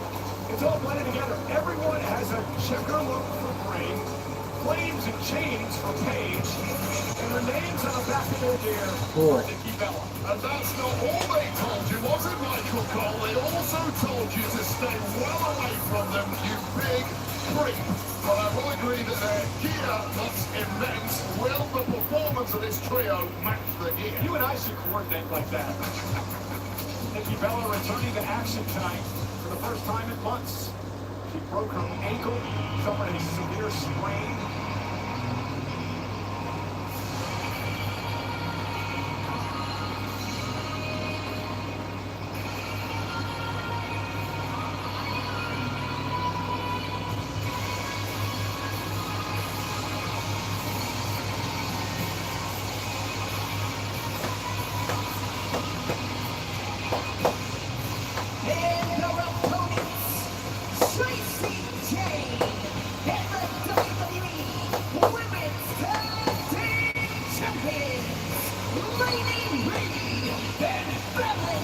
I have no disrespect for anybody in this ring. It's just, no. WWE had failed to make me care about this match in any way, shape, or form. Really. Any way, shape, or form. Bruh. SmackDown roster with complete dominance and control. Of course, their crowning achievement being grabbing tag team gold a couple of weeks ago from two of their opponents tonight, Brie Bella and Paige. Yeah, that happened at Saturday night's main event, historic Madison Square Garden a couple of weeks ago. Now, these are just a trio of women who are simply not happy to make up the numbers, not happy to sit in catering. They want the kingdom and they want it now. As we're about to get underway in this matchup, I want to thank my guys back in Stamford, Connecticut, John Chip, Frank Miller, providing all the stats for this great SummerSlam weekend. So the question for me, Cole, is this. Right off the bat, the entire methodology of Fatal Influence, the reason they've had all this success over the past couple of years, and indeed on SmackDown, has been the numbers game, the 3-on-1, the 3-on-2 situations. Now, the return of Nikki Bella has completely neutralized that. Can they get the job done when the numbers game is not an option? What a right hand by Alan Henley, the former one-time NXT North American champion, NXT tag champ as well, and now the current women's tag team champion. In there against the Hall of Fame, Brie Bella, former Divas champion in her own right, looking for her first win ever at SummerSlam. Twin Magic back in action here in the women's division. And we're going heavy early. And now the yes kicks being delivered by Brie. It'll be interesting to see how Nikki Bella fares when she makes it into this matchup. For the cheap shots fade, and Nikki drop off the apron. Cheap shots on her own. You come at us, you better not miss. You're missing it. Your Oh face my planted God, straight in those steel steps. That would not. That still set fucking wrong with shit. Taking out Lady Reed, JC Jane goes down thanks to Nikki Bella. Little action back in the ring. Brie and Fallon Henley, the legal winner in this matchup. Nikki Bella testing out that ankle early with a clothesline off to the floor, but now it's Brie Bella, the legal woman, and Fallon. Here we go. Jane now takes advantage, ripping Brie. And the referee, Deputy LaShawn, has her work cut out for her this one as Lady Reed continues the assault now on Brie Bella. Okay. Oh, that was so ugly, and I heard Brie just screaming right there, all behind the referee's back. As underhanded as you like. Now JC Jane with a cannonball into Brie in the corner. That may effectively make this a 3-on-2 match. And get back to the numbers game we were talking about. I would advise all the women of the locker room to keep well clear of Fatal Influence. These ladies are vicious. Indeed they are. JC Jane, a former two-time NXT champion, NXT tag champ as well. Stephanie McCurry win one of her titles, and there's the set time by JC, hooks the leg and kick out by Brie, who really has to attack. Yeah, it's just a really, really bad way now, and it's not going to get any easier now. They're in there with that leader of Fatal Influence, JC Jane, with so much confidence an assuredness despite being such a new member here on the main roster. And here's the one that I'm so impressed with. She's only been in the wrestling ring for a couple of years. Lady Ray, former record-breaking track athlete in Alabama, coming out, put the leg in a kick out, former rodeo champion in her own right. She's really taking it a squared circle. Yeah, Jason Kidd has really taken Lady Reed under her wing and brought out this vicious, vindictive side of Lady Reed. I'm liking everything I'm seeing. Somebody who takes the orders, follows them to a T and executes it. This fatal influence trio is really cooking now. And Reed trying to fight out of the corner. Elbow well placed to Reed. And a shot to Paige as well. I should say to JC as well, as she needs to make a tag to Paige. And now comes in outside the ring is Reed. And Brie Bella with an opportunity to make a tag. It's crucial movement there from Brie Bella, but is there enough left in the tank to make it over to either Nikki or the Paige? And that was a small move there by Lady Reed. A great move by Lady to get back into the ring and prevent Reed from making a tag. Picking the right angle at the right time. You can tell faithful influence, I think, at one point wanted Nikki Bella in the ring. Presumably a little ring rust after that injury, and they may not want her in right now. She's fresh. Ladies down, and this is a tag. moment. There comes Nikki Bella exploding out of the corner. Couple of clotheslines now to Lady Reed.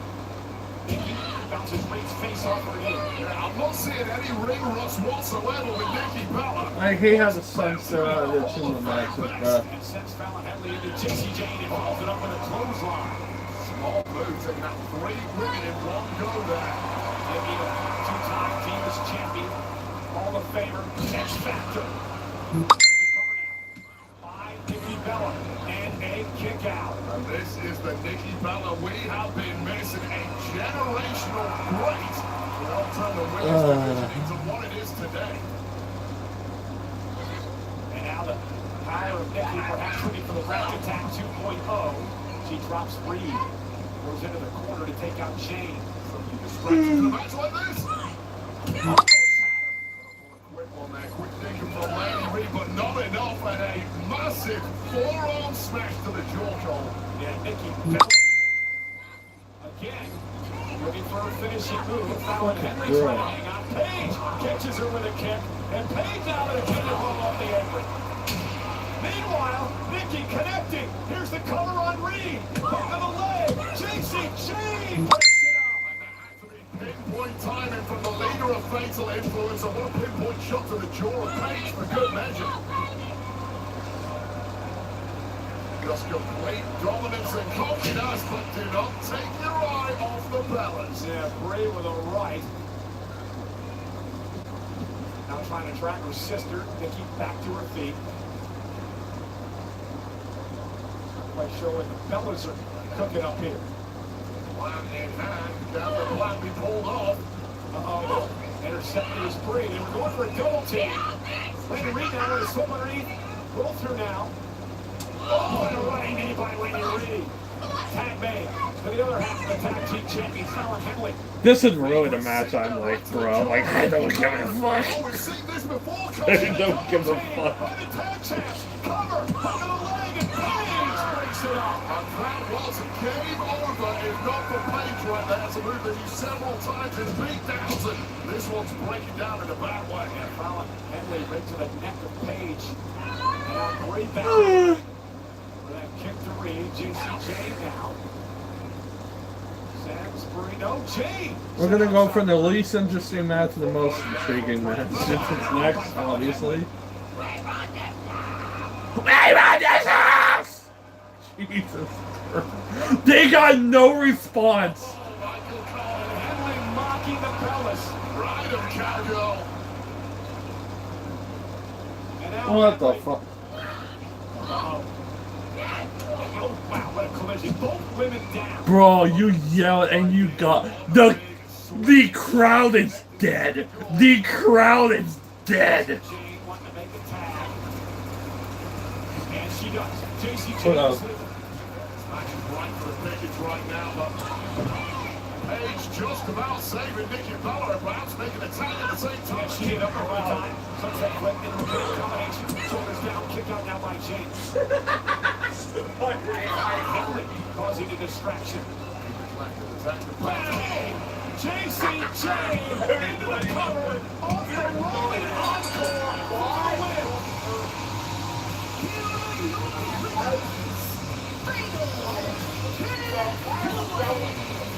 What a chaotic matchup. We asked in the I don't early know. goings, could fatal influence still dominate without the numerical advantage I of the know. opponents before us? The answer I is a know.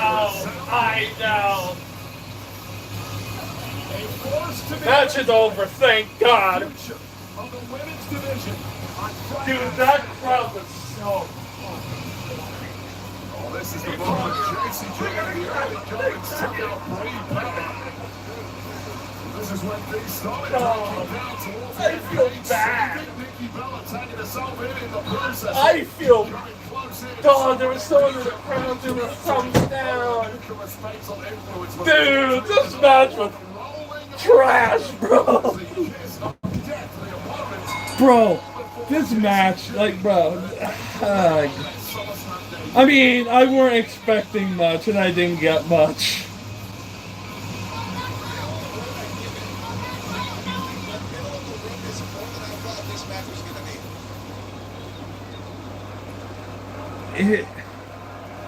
This was such a basic match.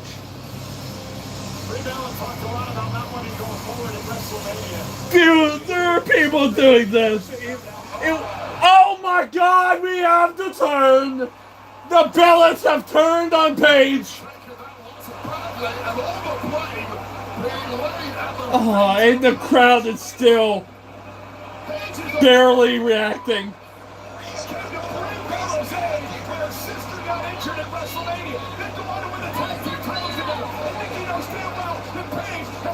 Oh yeah, Brie does look like she's hurt. Surgically repaired neck of what's ended the career of Paige, and it might be about to get an action. Brie is hurt. What the fuck?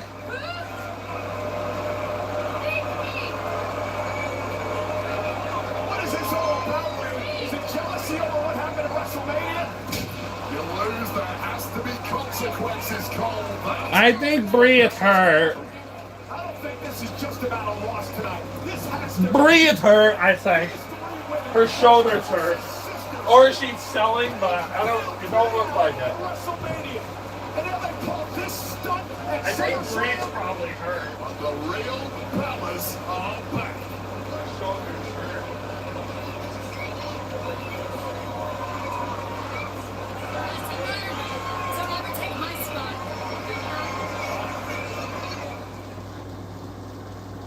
All right, Javon.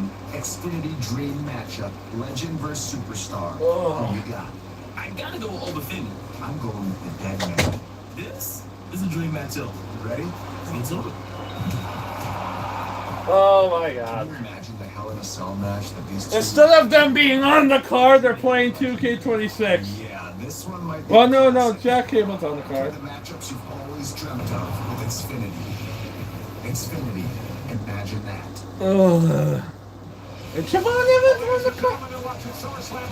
Maybe he is. Is he? I don't know. Ireland, imagine what that party must be like.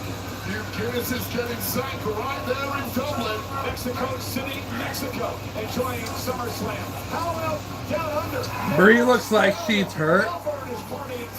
And they turned on Paige.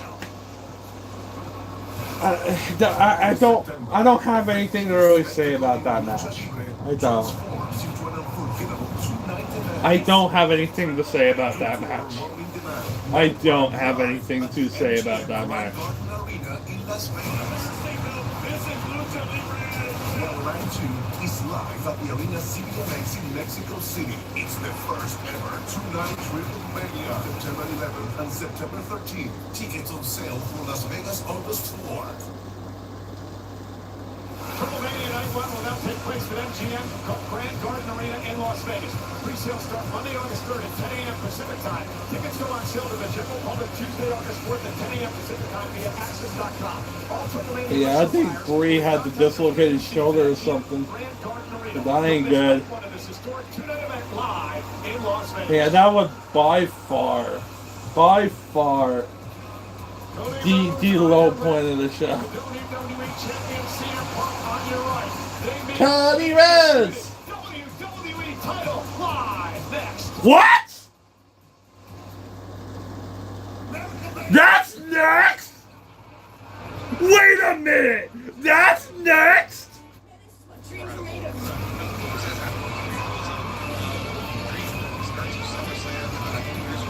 That's next? Oh my God, main event? Oh God damn it. Hold up. Reserve all things much of the Bible says that match would have Wait, been what? dreadful on What's the WrestleMania comp thing? because of how good the rest of the card has been. It was fine. It worked well. Smartest To break the Wi-Fi card for up, Xfinity. I agree. Your home It is was the a main good event. card. WWE. They've been saying all the A network so smart, it boosts the Wi-Fi Wait, hold on. devices that need it most. I'll be back. You've got closer. It's like having a tag team partner that always has your back. Cody! Okay up there? Bro, open Walker. There's no match for Wi-Fi this smart. It's Okay! I ain't complaining. Xfinity. Imagine that. That's good. When I say Wendy's Small Classic Frosty, you say it's only $1 right now because summer should be fun and not cost a fortune. And wow, it is hot out. I could really use a Frosty. Where's my dollar Frosty? I need my dollar Frosty right now. Wendy's Small Classic Frosty, now just a buck.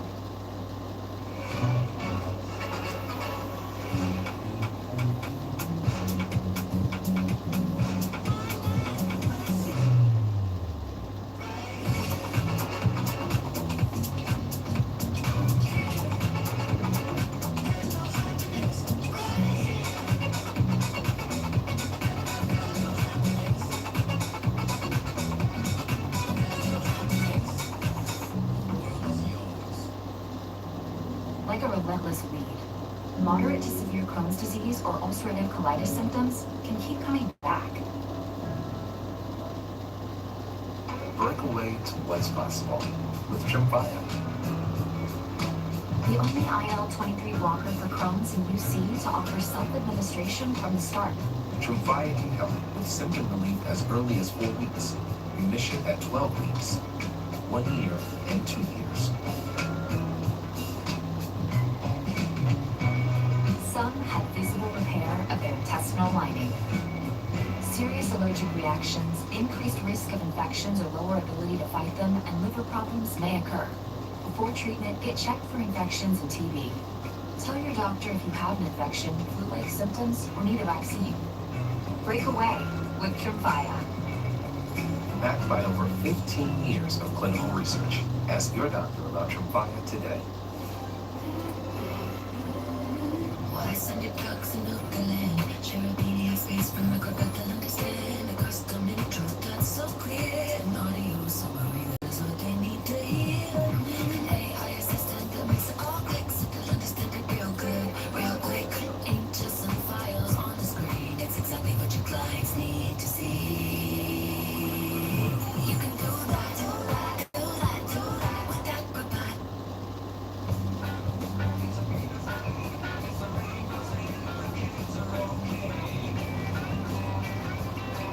Get 0.9% APR financing or a $3,500 customer bonus on a new 2026 Atlas. Nah, I'm not going. Yes. Just say yes. Why not? Sleep. When you're my age.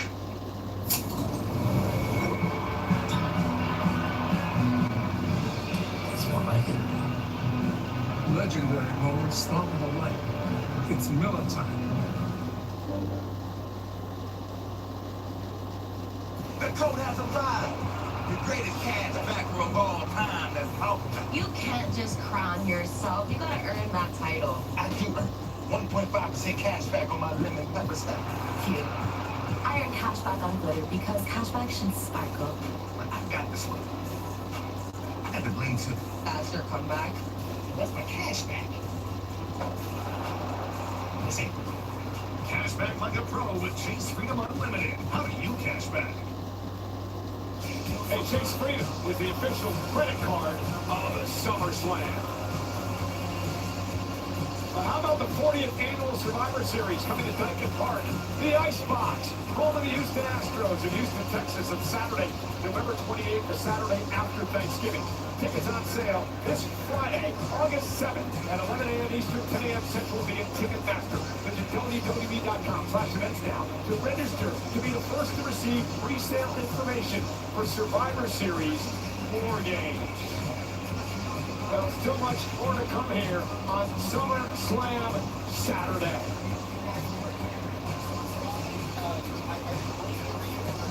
And SummerSlam represented by Gears of War E-Day.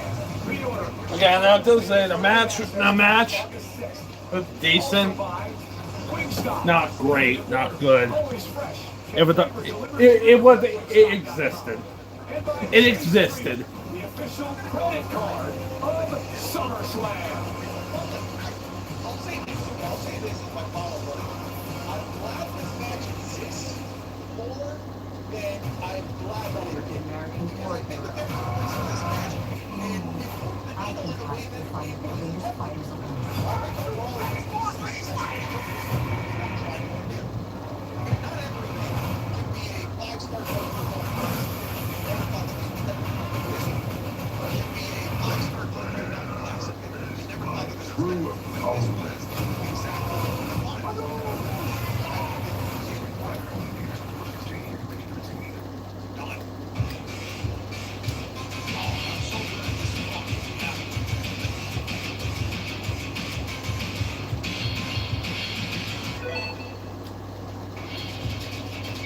Ah, that's cool.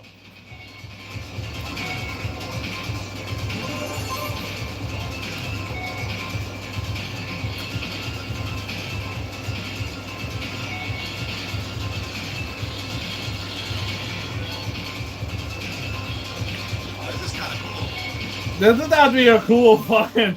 This is a cool, like old retro gaming type of setup here. That's, Oh, is he gonna come out as Guile?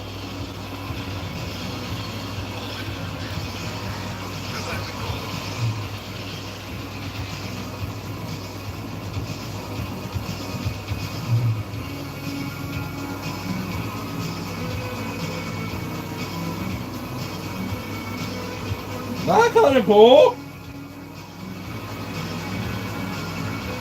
Okay, that's pretty cool.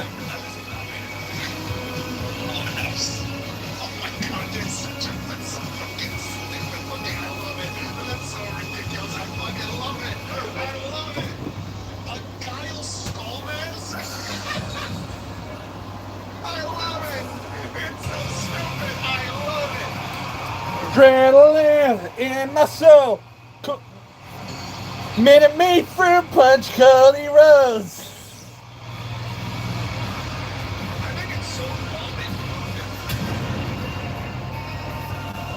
Minute Maid fruit punch, Cody Rose.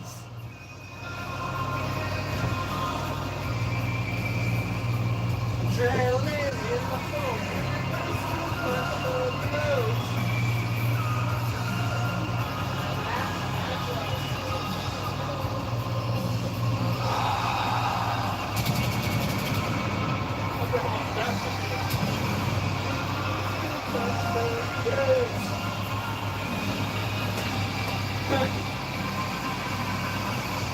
I'm so happy this is not main eventing. I am so happy this is not main eventing. Oh my god.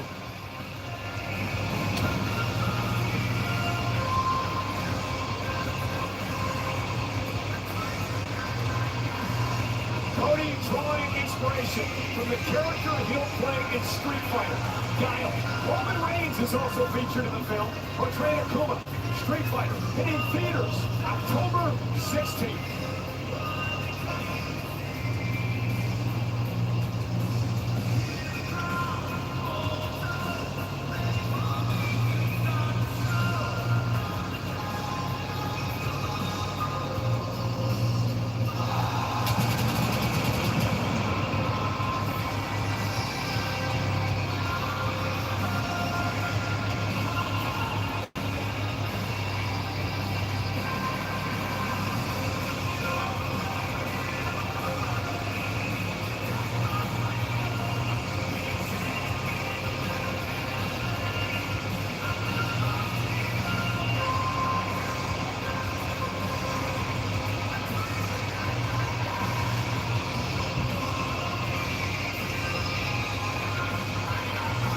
Minute Maid fruit punch, Minute Maid fruit punch, Cody Rhodes.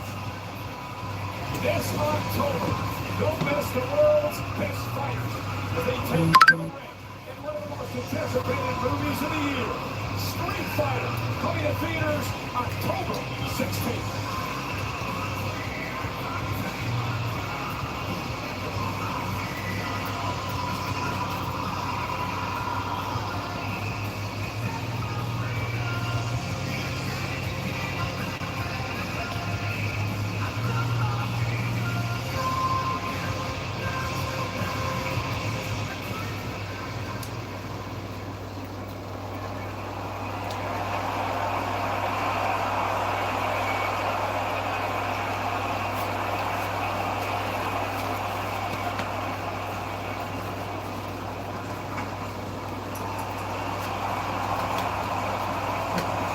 He's wearing green.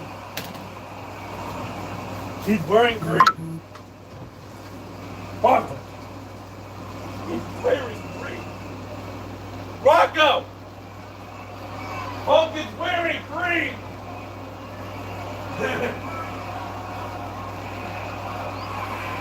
Green. He's wearing green. Bro, I don't know why green has been mean so far tonight.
What do you see? Green.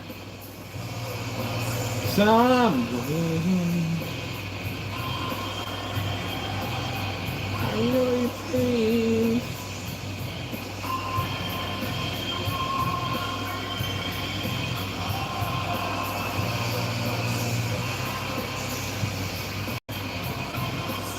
The undisputed WWE Champion, CM Punk, dressed in the colors of the NHL's Minnesota North Stars, who used to be part of the NHL's Great North Division. You old-timers will recognize the North Division. Going back to the day as the toughest division in all. Light. On the back of Punk's jacket, the number 20, celebrating the 20 years that CM Punk has been a professional wrestler. Specifically here in WWE. Made a make fruit punch, Cody Rhodes.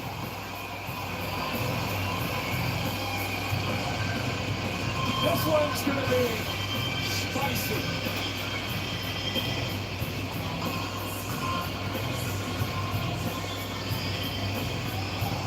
Not a hint of a smirk or a smile between them. Maximum tension in both their faces.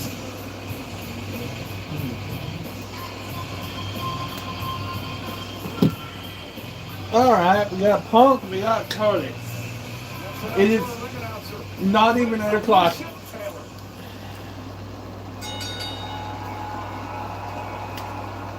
following contest is scheduled for one fall. And his for I'm so happy they had Oba Brockman event. WWE Championship. Introducing first, the challenger from Atlanta, Georgia, weighing in at 2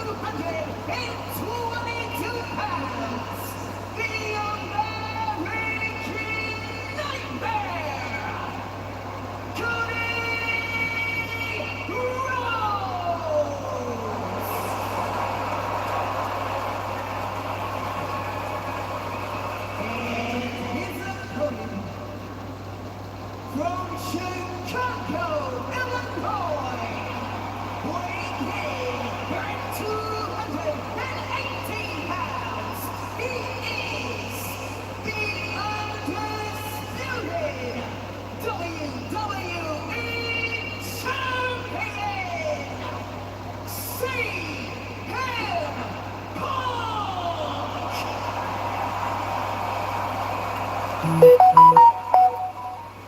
That is a crazy angle of Punk's face.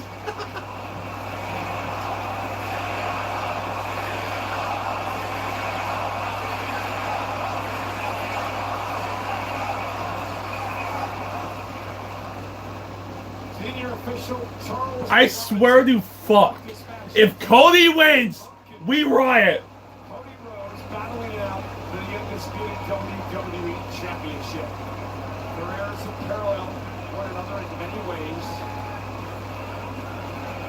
These men were very close friends over the past couple of years, Wade, but it is a really turned sour over the battle for this championship. Cody Rhodes said, I need to beat you. I need to win the championship tonight. Yeah, friendship or championship is a battle that friendship has rarely won in this industry, and once again, championship has taken precedence between these two. These two have gone one-on-one in singles matches in their career, but this is by far the one with the biggest, the one with the highest of stakes. Their first one-on-one match in 18 years. Punk and Rhodes here tonight. Neither man resembles who they were back then 18 years ago. Both have gone on such arduous journeys, changed so much physically, professionally, mentally. We've got no data on what happens when these two collide, but this is why we watch, isn't it, Cole? For these moments, two of the absolute best for the win down. And Rhodes and Punk now exchanging chops in the early going of this matchup. Let's start with CM Punk. How does he keep the title tonight, Wade? I knew you could ask me this. I've been trying to come up with an answer all day. I don't have one. Both of these two are so evenly matched. Physically, competitively, the best I've got. Oh, what is this? The mind games of CM Punk have unraveled many a competitor, and it may be the key to success against Cody tonight. Here's an issue. You saw Cody Rhodes immediately go to his left arm. Punk realizes he may be hurt, and now Punk is attacking that arm. Yeah, it's a smart thing to happen when you've got an opponent rattled, and then you've got a bullseye like that go after it, and you know full well that Punk has such a deep technical knowledge on this game. He is immediately laser focused in on what's going to damage that shoulder the most. And hammerlock applied now to Cody. Cody trying to fight out of this, able to switch to behind and now into a side headlock on the champion Punk. And that could be a desperation move from Cody, who knows full well he's already hurt. He's just trying to protect himself and come up with a strategy. How do I fight with a busted shoulder? Cody Rhodes has been very successful in recent years, covering a kick out here at SummerSlam. Another shoulder tackle, another cover by Cody. Kick out by Punk. And now Punk with Cody in position for a GTS. Cody, a side headlock takedown, and now controls Punk. Cody Rhodes a couple of years ago here at SummerSlam, actually 3 years ago, beat Brock Lesnar at this event. Last year, he beat John Cena. Cody's been on a roll at SummerSlam. Well, Cody's been on a career roll for the last 3 or so years. It's an all-timer, historic run that may well never be matched. Can we pull it out again? Eventually, you run out of good fortune in these big moments, and tonight could be that night for Cody. Yeah, Punk trying to get a very bad taste out of his mouth here tonight from last year's SummerSlam. The night that he beat Gunther to win the World Championship, and just minutes later would lose in the Ruse of the Century when Seth Rollins cashed in Money in the Bank. Cody with a side headlock applied. And you can see how tense this start has been from both men. No one's taken the big swing quite yet. It's a feeling out moment, knowing full well that one mistake will give your opponent such an advantage, and when the margins are so small between these two, that could be the killer. Back twice in his career, Punk has cashed in here at SummerSlam. And now, this is the pace that, as you mentioned, you expect him to start this way. 100%. Like everyone wants to go all guns blazing, hit their biggest moves right from the off. You just cannot do that against face an opponent as dangerous as Cody or as Punk. You have to play it carefully. Punk, who won the championship in early July. Surprise entrant against Sami Zayn on Monday Night Raw in Punk's hometown of Chicago. Something that really sent Sami Zayn off the deep end. He's got an opportunity tomorrow night at SummerSlam Sunday in a double contenders match against Finn Balor. Certainly no slowing down if you're the champion at this level. Regardless of who wins tonight, they're going to be straight in a firefight. Come at SummerSlam Sunday, they will know their opponent at the end of the day. Punk with a well-placed kicks, the top of his boot to the injured arm of Rhodes. Punk continues to wear Cody down, just like a doctor, a surgeon, precision to the attack on Rhodes. And you mentioned the 20-plus year career of CM Punk right here in WWE. He's fought so many opponents, been in so many live match situations that he knows full well exactly how to decimate an opponent once they show a little weakness. Again, continuing to make Rhodes suffer. Cody realizes he's got to try to get out of this. That's a sweet move as he sends Punk through the ropes to the floor. Trying to shake off that shoulder. That's done some real damage to Cody. And as a veteran, Made fruit punch, Cody Rhodes. Cody's got to figure out what part of my moveset can I actually pull off against Punk at this point. Knee right to the face of Punk. And Cody Rhodes, what's he thinking about here? Cody now, suicide dive, driving Punk to the floor. That was a high-risk move for Cody, and it paid off. One move from Punk there, and Cody was eating concrete. Thankfully for him, a nice connection. An upper hand regained. Yeah, Cody back in the ring to break the count. He understands he's got to enter submit the champion to win the title. Champion's advantage here tonight. And now Punk driven into the barricade, into the timekeeper's area. Cody wants no part of a count out against CM Punk. Wants to win that championship. Needs to happen in the ring. Well, if he wants to call himself QB1, he has to hold the title. It drives Cody Rhodes. Punk now off the barricade with a flying clothesline. Well, it's killing two birds with one stone for Cody Rhodes. He needs to get the monkey of CM Punk off his back. That ghost that's haunting him. The fact that despite his time on top, despite the fact that he's beaten everybody, he still has to do it to CM Punk. And Punk gonna work his way to the top rope. Cody Rhodes still favoring his left arm. And Punk goes right to work on the arm of Rhodes. Punk is just looking physically so good. Maybe shaking out that left knee a bit. I don't curse him too early, but physically, CM Punk is absolutely on point right now. Perhaps the best shape of his entire career. Yeah, we talked on the countdown show a lot about the shape that Punk is in. Here's the cover. Best shape that he's ever been in. Says it's not only helped his strength, but his cardiovascular makeup as well. His stamina has improved.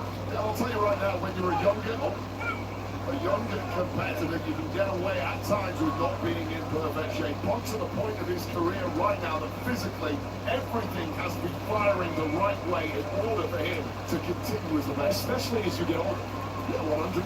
Those are the moments that the body breaks down quickly. Those are the moments that the weaknesses Oh, Cody took down. Yeah, you want to be the champion of the world. You can't have any weaknesses, and Punk knows that better than anyone. And there's the uppercut.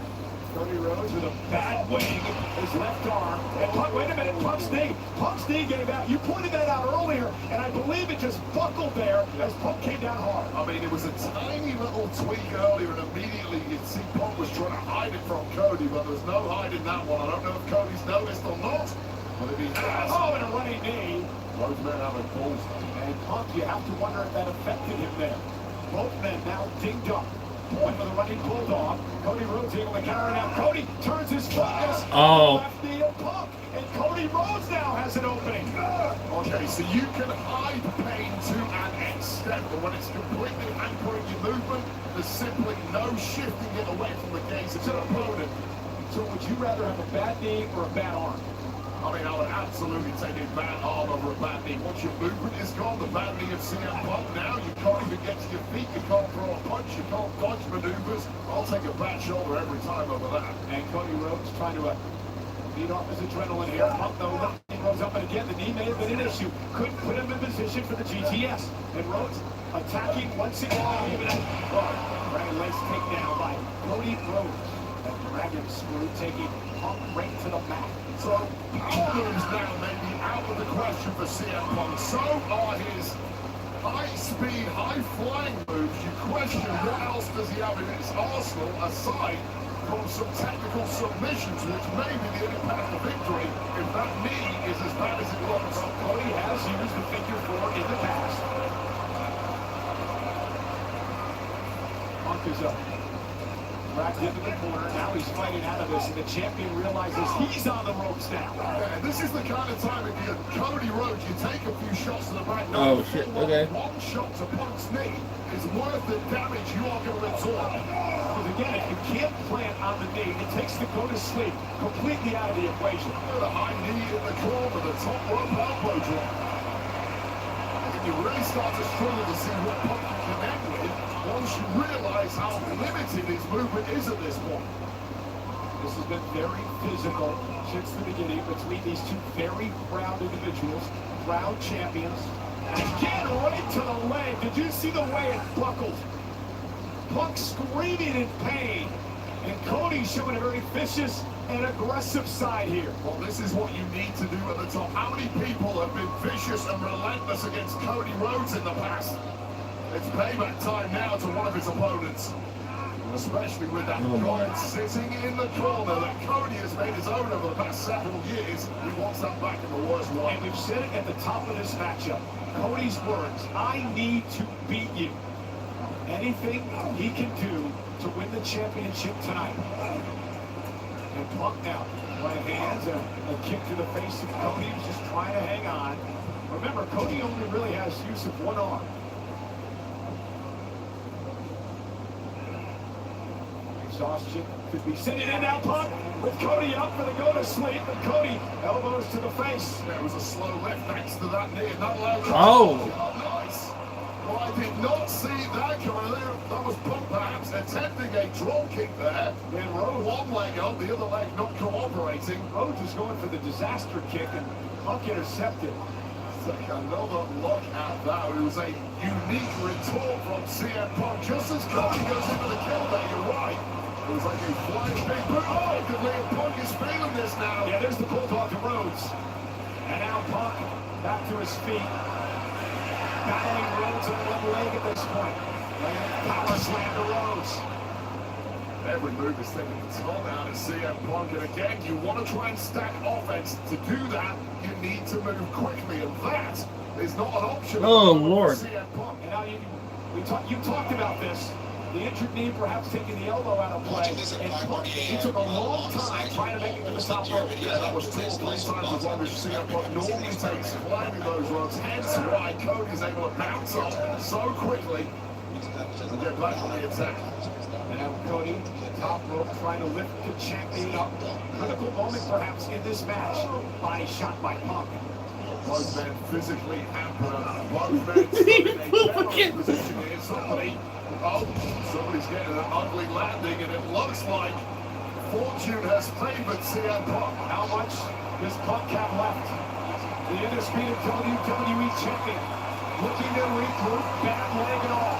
The climb part is done, but the execution from up here could be the moment. Trying to plant his injured left leg. Top rope now. For Punk. Elbow to the chest. why did CM Punk? I've noticed this throughout the thing. Why does he have a wet spot under his ass? And that may be the burst of adrenaline inside CM Punk that blocks out the pain in that knee. Take another look at this, Macho Man style. And a bullseye right on the jaw of Cody Rhodes, who's just too down tough to stay down.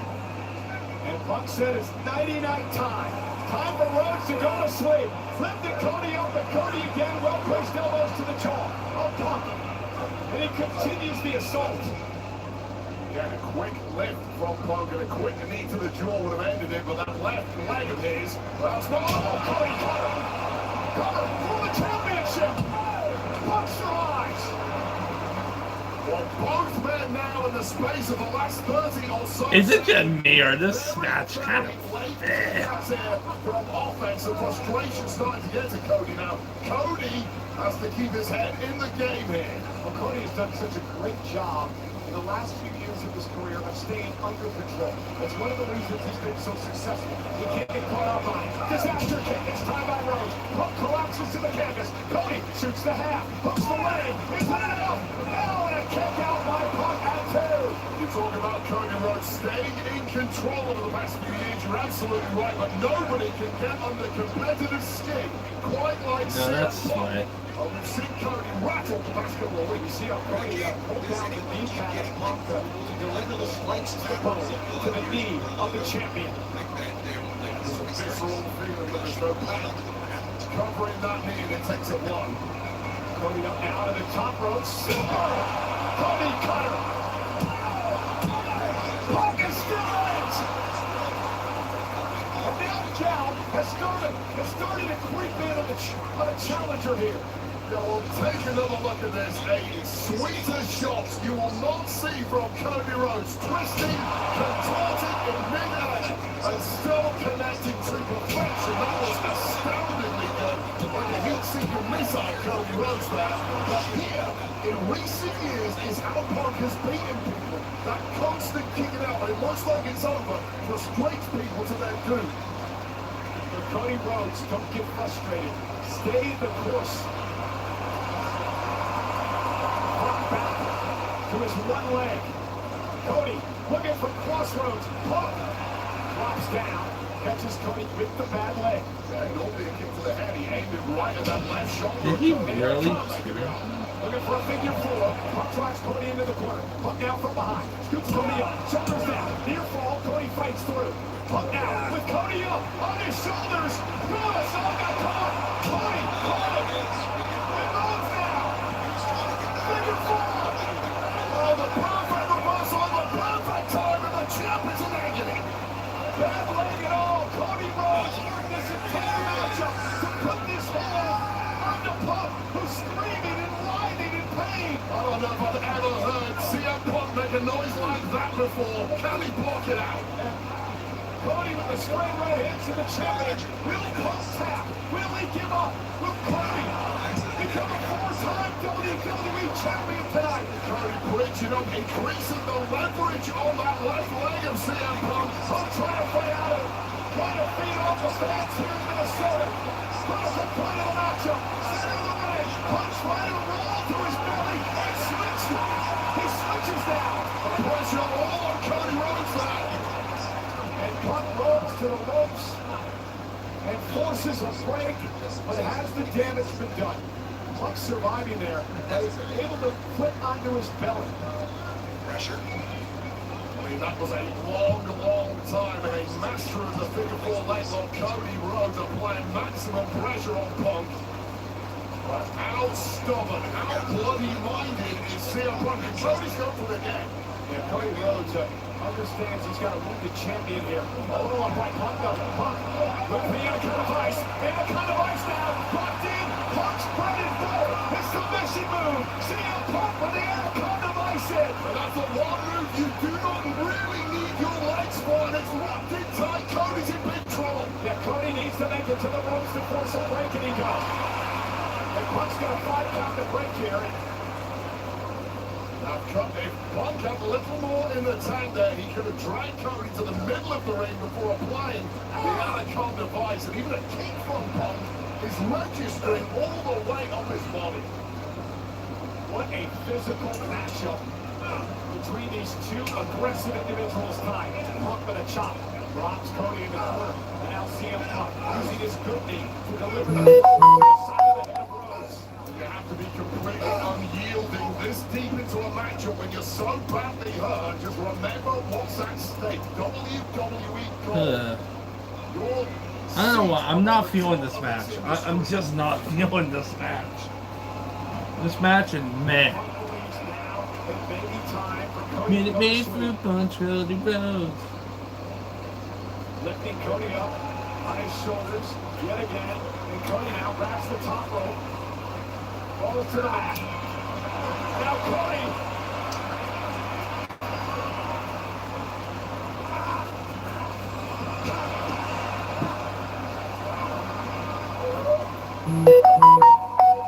For an Alabama slam, and Punk was able to somehow counter. Rolls through now.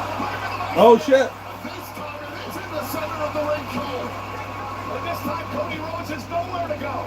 Nowhere near the bottom rope for any sort of break here. A major chokehold locked in, and of course it's on that bad left shoulder of Cody's. Exacerbating the damage of this hold, and Cody may be fading. And Cody trying to use his legs, and CM Punk shakes that off. Rhodes trying to do anything he can to force some sort of break here. And Punk cannot afford to let go here. He has no choice. And now Punk, jackknife cover on the challenger. Cody bridges out. Wow. Into the crossroads. Cody. No! No! No! Thank God! Thank God! Thank fuck! Please! And did that just break the spirit of Oh fucking god! Oh god! beautiful reversal into the crossroads, and how many times has this been victorious? But QB1 not tonight, not against the Chelsea Punk. Show respect by the capacity crowd here at US Bank Stadium in Minnesota for SummerSlam Saturday. The man who wants the WWE title for a fourth time in his career. Cody Rhodes against the 8-time world champion CM Punk. Well, CM Punk seems to have no clue where he's at right now. Cannot defend himself. Gonna keep Cody, put him away. I mean, it takes a little something extra when you're in there at this level against the very best like CM Punk. The kind of moves that normally score victory just don't quite get you over the line anymore. And now Cody Rhodes at the top rope. CM Punk trying to hang on. Delivering left hand to Cody. Come on, Punk. Back elbow to Rhodes. And the champion drops the challenger to the mat. Desperate swing there from CM Punk, but it did work. And in the drop zone now, what the hell is Punk doing? Punk from the top rope! You gotta be kidding me! Moonsault by Punk! That was very off center. Rhodes just about in the nick of time moved mostly out of the way. I think that knee caught the top of Cody's head, and that might be the only reason Cody Rhodes was able to kick out there. Punk with a moonsault. With one good leg too, and Cody got very lucky scrambling to the side just at the right moment there. And doesn't Punk know it? We're deep into this matchup. Who's gonna dig down deep? Who's gonna survive? Who has the resilience and the heart and the stamina? Cover by Punk. Rhodes with the arm up again. Two of the absolute best, just too stubborn to lose. That's where we're at right now. This match could go all night.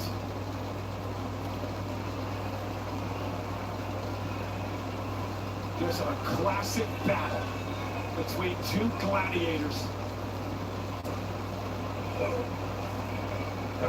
Paintbrush backhand by Punk. One way to go this way. Cody able to land on his feet. Punk caught him with an axe handle to the face. And now Punk again with Cody. Up on his shoulders. Gonna slave! GTS! Night! But Punk into the knee again. Yeah, that was to the point of the jaw. And a tight pin here comes the X. Covered by Punk. Punk on the leg. And Cody able to get the shoulder up. And this match continues. Oh, God, so close to victory for Punk, and I'll tell you right now, that was not the sweetest pin of Punk's career. Let's take another look at this GTS. Now, first of all, due to the knee issue with Punk, takes a long time to crawl over to Cody, and then with the pin, it's not tightly stacked on the shoulders. I don't know if Punk has the power in that leg to manage to do so. And Punk now outside the ring, limping over the ropes. He's going to use the Spanish announce table as he bounces Cody off the table. And now CM Punk, and you see the look in his eyes, the aggressiveness and the viciousness of the champion. Rhodes is now stunned. And CM Punk now will overcome the Spanish announce table. And Punk now up on the table. Cody Rhodes is down. Well, Punk knows he has to go for broke here. It has to be big. It's going to be ugly. And Cody's, oh no! And Cody dropping the champion on the table. Spine first, and now Cody taking control. Swipe of the legs is all it takes to turn this one around for Cody. Oh my God, Cody Rhodes looking for a crossroads. Punk now, looking for go to sleep. Battling outside the ring here. And Punk driven shoulder first to the steps. And Cody wisely breaks the count. Robinson, I believe, was at 8. Well, Cody could have potentially beat a Punk there with just keeping him on the outside of the ring. But of course, championship doesn't change hands. And now Cody ripping apart our table.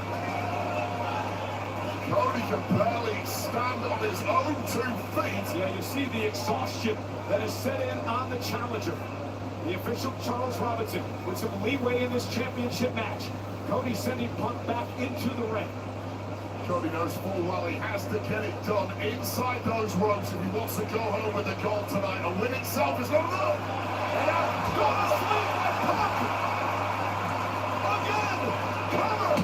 Look at the leg. Cody drops the leg. Bro.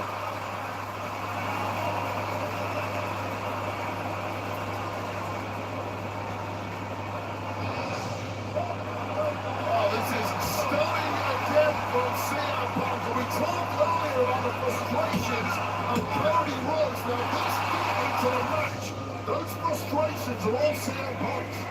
And again, they scope outside the ring, just feet away from us. Cody Rhodes looking up at me moments ago with almost like a blank look in his eyes as he collapses to the floor in front of me. CM Punk now the champion with Cody Rhodes trying to lift him back to his feet. Both men dazed and confused at this point, trying to put together a cohesive strategy to put your opponent away.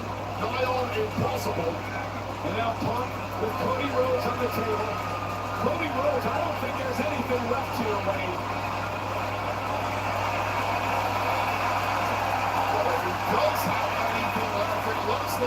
Oh, we're doing the top rope announce table spot. Now back into the ring. That'll break the count from the official. CM Punk now trying to get some life back into the injured left leg. With Punk going to try to get the top rope here. Okay. Okay. Okay. Punk up top. Cody on the table. CM Punk. Both men know you're about to get smoked here, Cole. Punk from up top. Oh! Holy shit! Holy shit! Here's the problem for Punk. Punk landed feet first on the table, which means he injured the knee. He already hurt knee. Holy shit! Came down on the table, feet first. A turn of speed from Cody at exactly the right moment, and CM Punk may have just fallen on his own sword. Yeah, but here's the problem. Cody's got to get Punk back to Punk. Punk landed on the bad knee, Wade. Punk landed on the bad knee. Well, I think he's trying to both knees at this point in the match, Cole. Cody's got to get Punk back in the ring in order to win the championship. Complete carnage here, and referee Charles Robinson is counting right now. He's given a long leeway to this one. Due to the stakes, He may have a fractured patella. with Patella. Holy shit! Cody trying to track the champion. Punk, I don't even know how. I don't even think Punk's awake here. And that is a heavy carcass to throw into the ring for a clearly exhausted Cody Rhodes. And you'll never get a better chance than this, Cody. Dig deep. That's a fucking gruesome spot. By CM Punk, when he came off the top rope and the way he landed on an already banged up and injured knee. When you saw the idea from Punk, he was going to put that kill shot on Cody on the outside. It was so sweet until a millisecond before connection. And look out here, Cole. Cody Rhodes now, right up the top rope. Oh,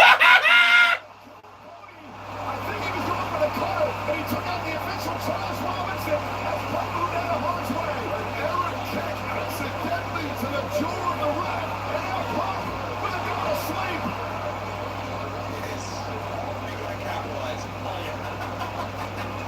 Cody collapsing out of the shoulders of Punk. About the worst place you could possibly collapse.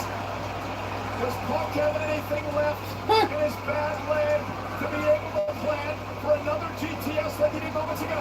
Cody from behind. No! No! No!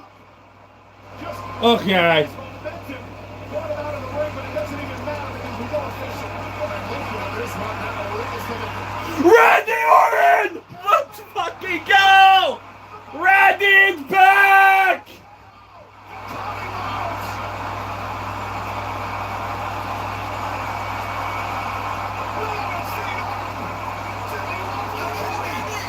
Randy Orton! Randy Orton! Randy Orton!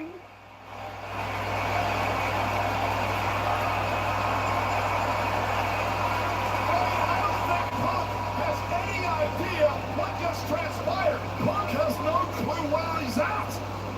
He certainly did not see that coming.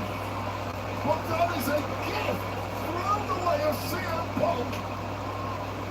Randy Orton waited, and he struck. Randy Orton! Referee now stirring, and Punk can put this to bed relatively easily. And Punk,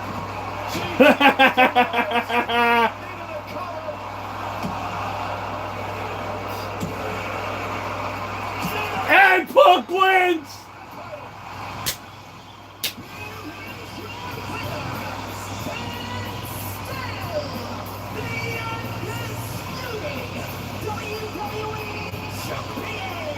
Randy!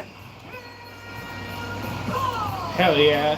Thanks to Randy Orton! WWE title. A match that could have gone all night long was interrupted by the Apex Predator, who strikes Cody Rhodes. Victory for Punk, and here is where everything turned around. This October, don't miss the world's best fighters as they take the ring in one of the most anticipated movies of the year, Street Fighter, coming to theaters October 16th. So Cody going in for a Cody counter off the ropes, connecting inadvertently to referee Charles Robinson, wiped out temporarily. This is Cody dwelling a crossroads and CM Punk momentum carrying all the way out of the ring. Cody coming with a game plan out of nowhere, a man we haven't seen since that Punk to Cody at WrestleMania. Randy Orton striking. But this is RKO sets up the ring, unbeknownst to CM Punk. And that one body of Cody, one more GTS was enough.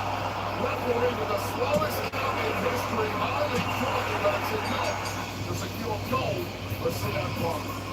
Wait, a hell of a match between CM Punk and Cody Rhodes tonight. But in the end, CM Punk survives as the WWE Champion. And that is why these two men are at the very top of this industry.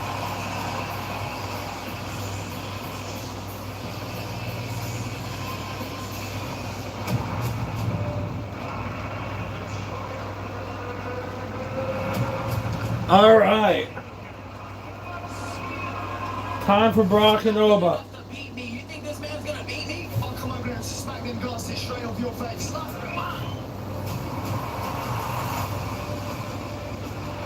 This the welterweight championship of the world. There's not gonna be a 12-round war, I promise you that. He's not good enough. He can say whatever he wants. I don't quit. I don't stay down on my knee. Prove it. Easy work. Easy work.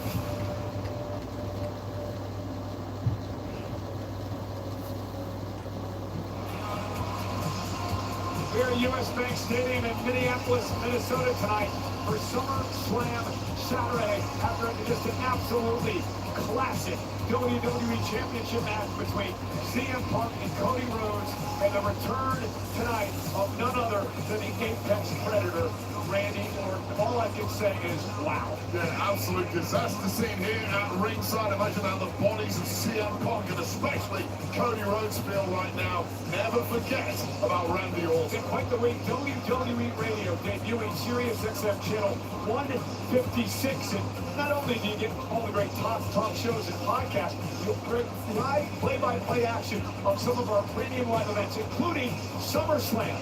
NXT's Vic Joseph and Booker T calling all the action radio style.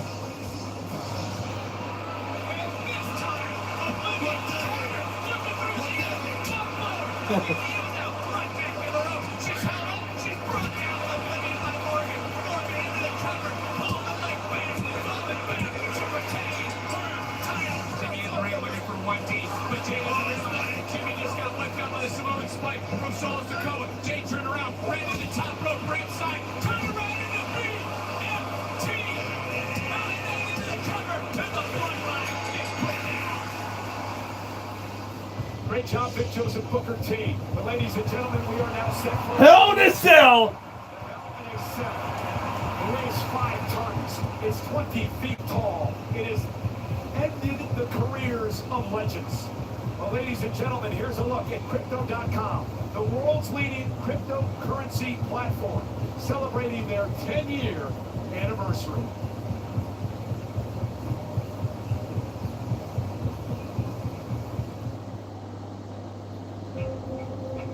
This country was built for those willing to take a chance. We don't wait for opportunity. We create it. Tonight is the night. America is the land of the free and the home of the brave. And as history proves, fortune favors the brave. True power belongs where it started. With us. We the people.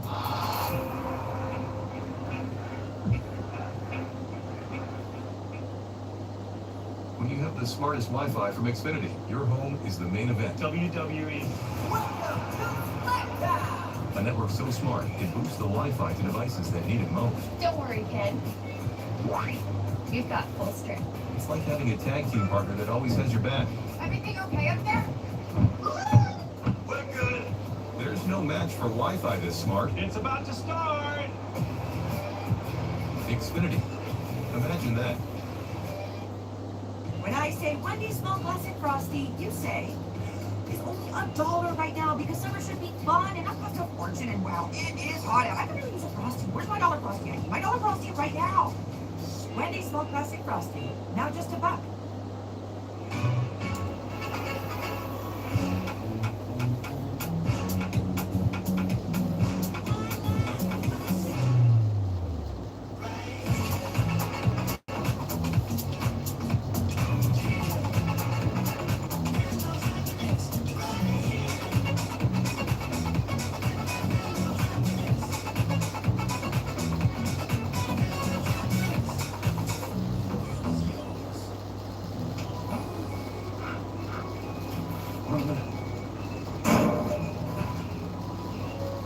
Turn heads in a totally redesigned Subaru Outback. Dog tested, dog approved. Like a relentless weed, moderate to severe Crohn's disease or ulcerative colitis symptoms can keep coming back. Break away to what's possible with Tripwire. The only IL-23 blocker for Crohn's and UC to offer self-administration from the start. Oh my God. Tripwire can help with symptom relief as early as 4 weeks, remission at 12 weeks, 1 year, and 2 years. Some had visible repair of their intestinal lining. Serious allergic reactions, increased risk of infections or lower ability to fight them, and liver problems may occur. Before treatment, get checked for infections and TB. Tell your doctor if you have an infection, flu-like symptoms, or need a vaccine. Break away with Tripwire. Backed by over 15 years of clinical research. Ask your doctor about Tripwire today.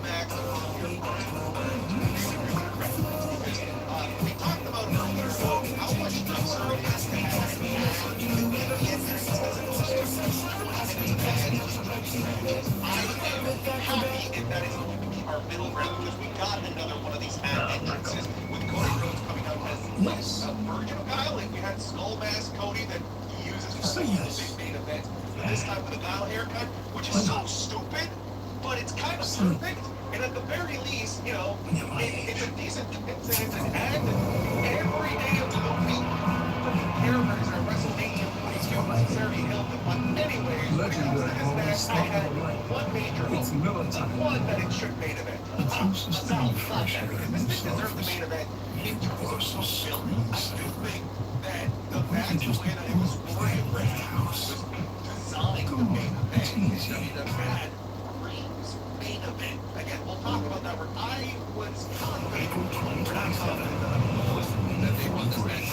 And it's live from Leon. Especially with the first half. In entertainment. The celebration comes to New York City. Join the official WrestleMania 43 launch party. MSG. When each night of WrestleMania ends, the action continues. With Triple A Interviewery and an fan experiences to be announced. Your WrestleMania experience comes to life.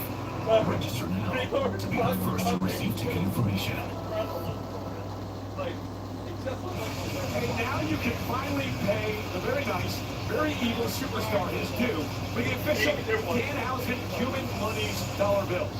Now available on WWEShop.com.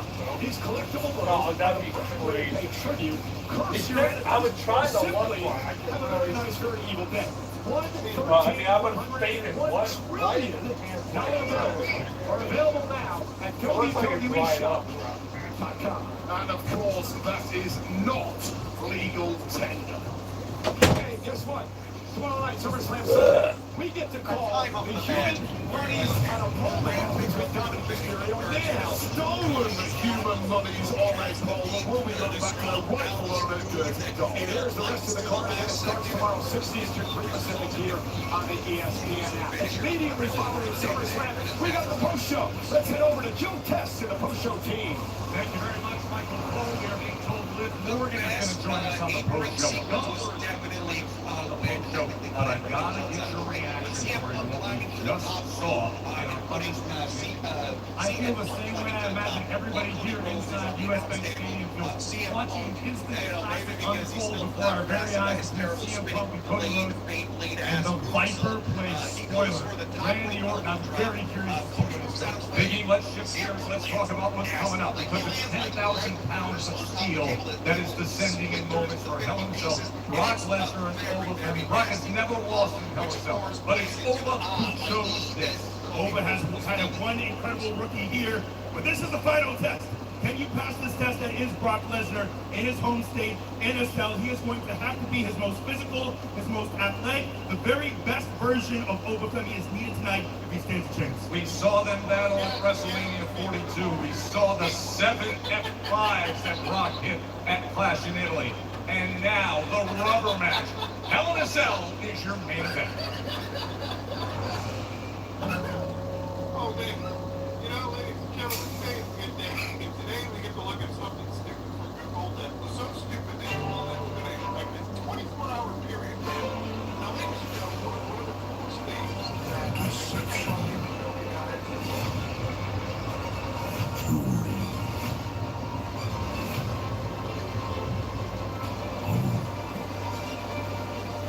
Oh, I'm ready.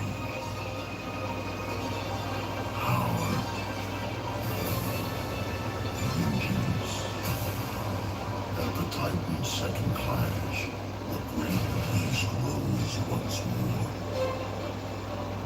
A storm of 7 F5s brought the destroyer to his knees.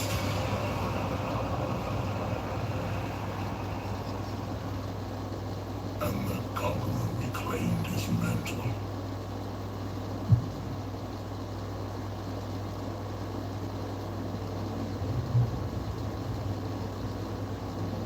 In defeat, the ring of war saw you go.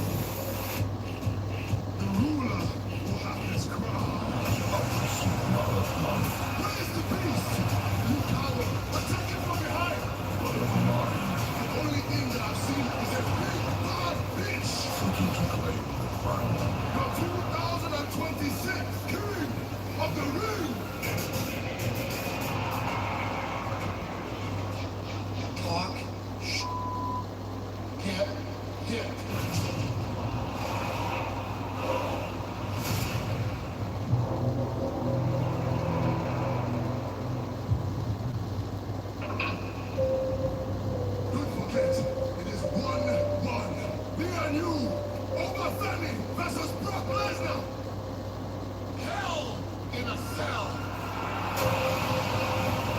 Oh, dude, this is gonna be so good. Once cast down, these monstrosities drag each other to the underworld.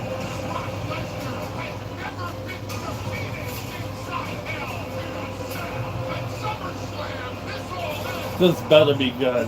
Into the summer, into the hour of judgment. No more games. No more running. You can't run from the ruler. Lock together until there's one victor. You can't run from the prisoner of war. I'll see you at SummerSlam, bitch. You can't run from over. Is their final descent into the inferno.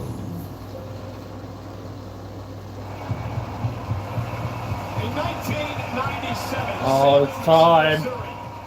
the first ever Hell in a Cell match between Shawn Michaels and The Undertaker in the debut of The Undertaker Brothers. Here tonight, Brock Lesnar, Boba Fett will battle inside this 303 pounds. Yeah, they are carbon copies of one another, of course, over with a massive experience. Oh, it's time. It's time. I'm so fucking ready. Hell in a Cell. Hell in a Cell for our pleasure.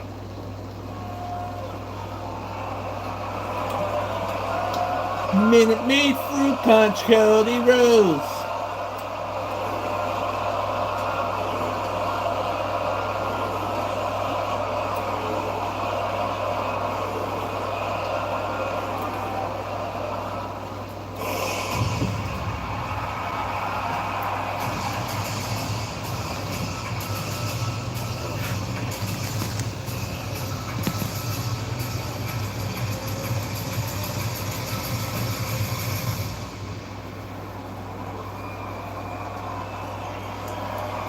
Over! Over! Woo!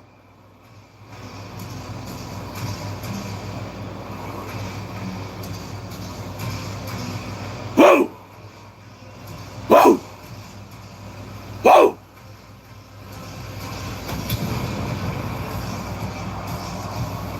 Bamba! Over! Over! Over! Over! Over! Over! Over! Over! Over! Oh, fuck yes! Oh, I've been hyped. I'm hyped for it. Thank God it's getting the main event. Let's fucking go.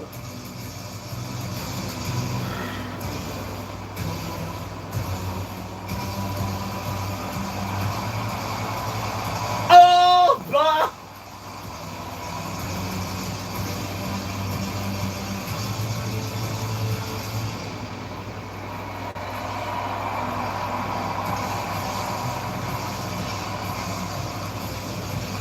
Over!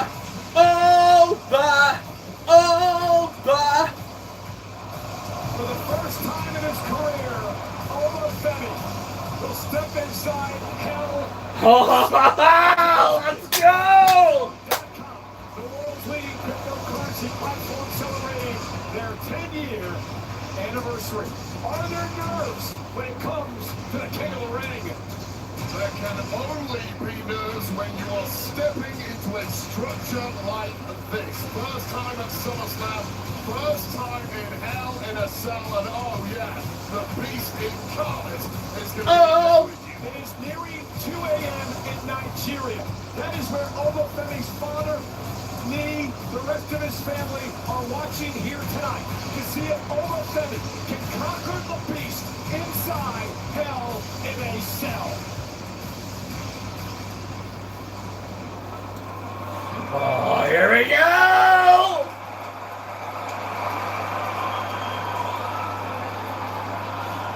Brock Lesnar!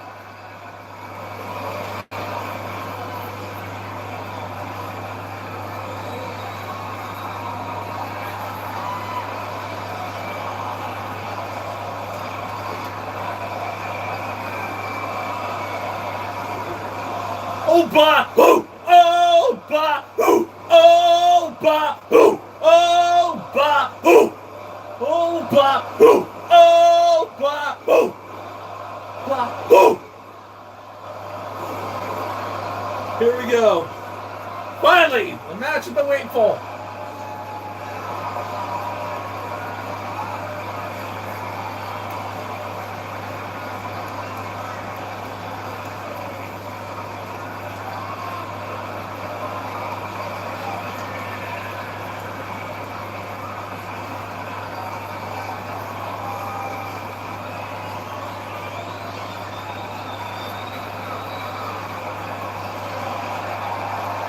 Oh, shit.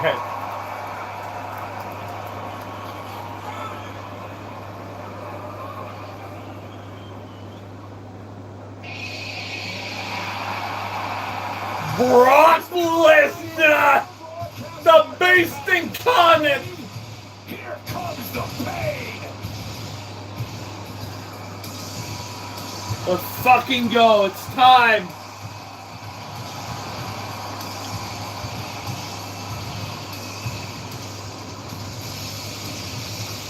Oh shit.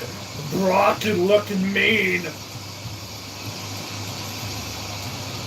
God damn. Paul Heyman smirk. Let's go.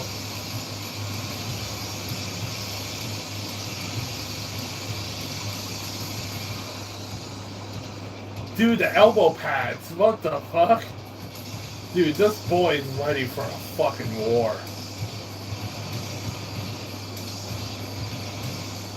Oh, this is gonna be a fucking war, bro. Come on.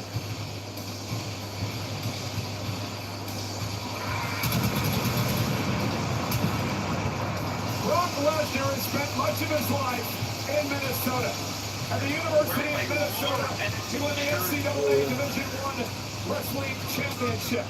He'd go on to win a WWE title at 25 years old. He even tried out for the NFL's Minnesota Vikings here.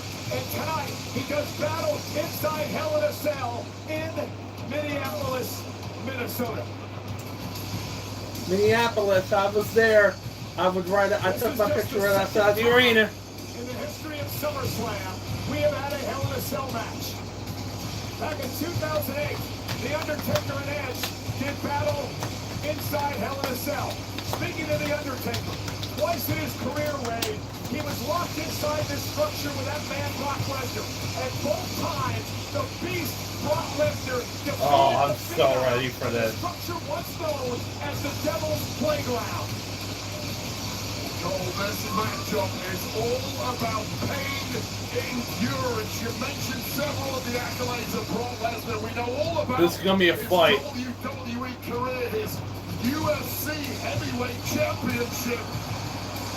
Brock Lesnar's life can be defined by the endurance of pain, and he is right at home inside Hell in a Cell. So his qualifications don't count out. You win via pinfall or submission. Oh, this is gonna be good. The following contest is a Hell in A Cell! Introducing first, from Lagos, Nigeria, weighing in at 302 pounds, the 2026 King of the Ring, Hoopa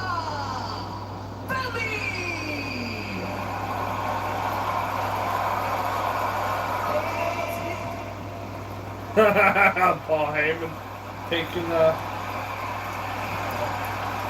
get your fat ass on there. Ladies and gentlemen, my name is Paul Heyman!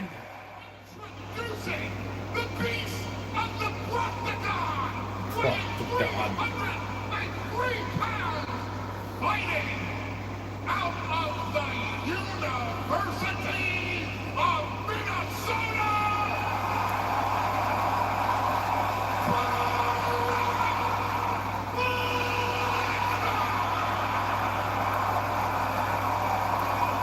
and gentlemen, here we go. There are no rules. You win via pinfall or submission. You can use the Hell in a Cell as a weapon.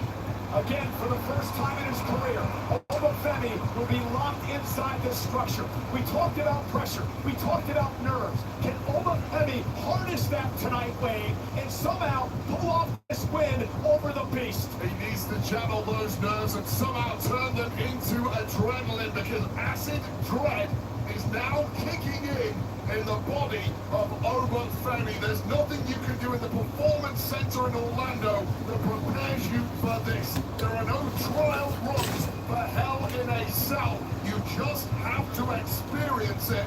And Obafemi, good luck. In the Royal Rumble this year, Brock Lesnar eliminated Oba. Oba would beat Brock Lesnar at WrestleMania. Brock would return and clash in Italy to beat Obafemi. The rubber match of sorts here tonight. Lesnar, Femi, locked Oh shit, here we go. In a cell. Senior official Chad Patton is only there for a pinfall count and perhaps a tap out. Paul Heyman staring through us here at the announce table. You have to wonder what's going through his mind if his gravy train, Brock Lesnar, is defeated tonight by Obafemi. Be very careful with your words, Mr. Cole. And here we go. And Femi, right after Lesnar. Let's go! Brock with an uppercut, and now the body shots, and the shoulders to the midsection, and Femi exploding here in the early going of the matchup. Got just two juggernauts colliding right from the off, and one of these two shortly is going to find out they're not quite as unstoppable as they thought they were. It took a 7. One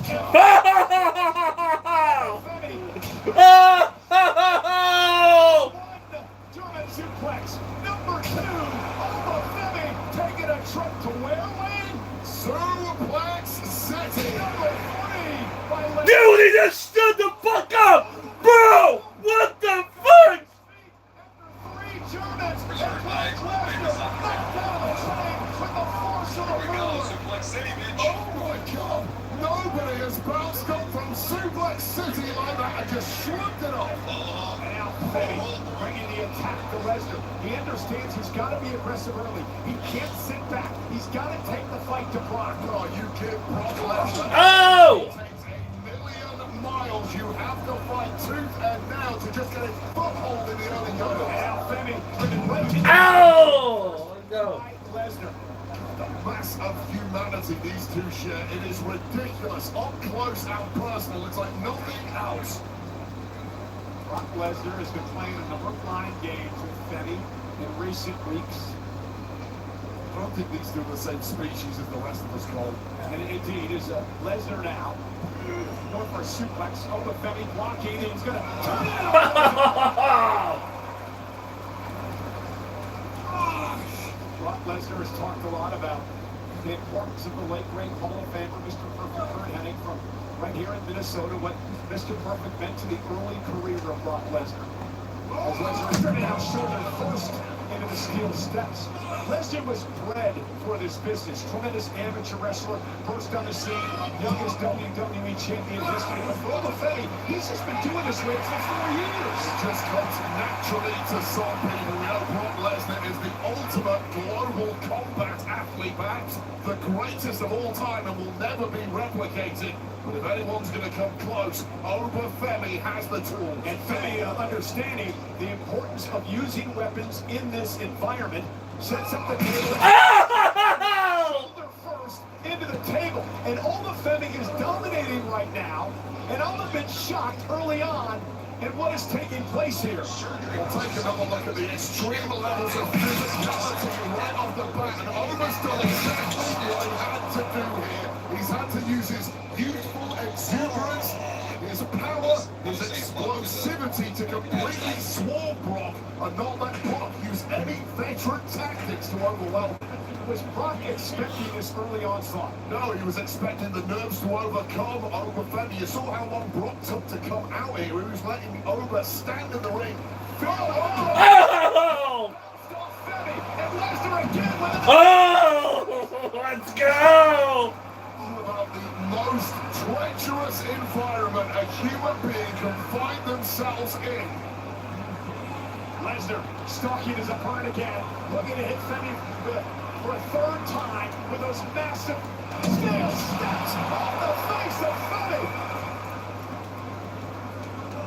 Well, both men devastated already in this one. There really are no escape routes, no shortcuts, no excuses, and nowhere to hide from a flying steel steps coming directly at your forehead. Now Lesnar will deliver the fourth German suplex of this match to Oba Femi. You might notice, I'm not sure if we get a shot of the right side of Lesnar, but the welts have begun to form on Lesnar.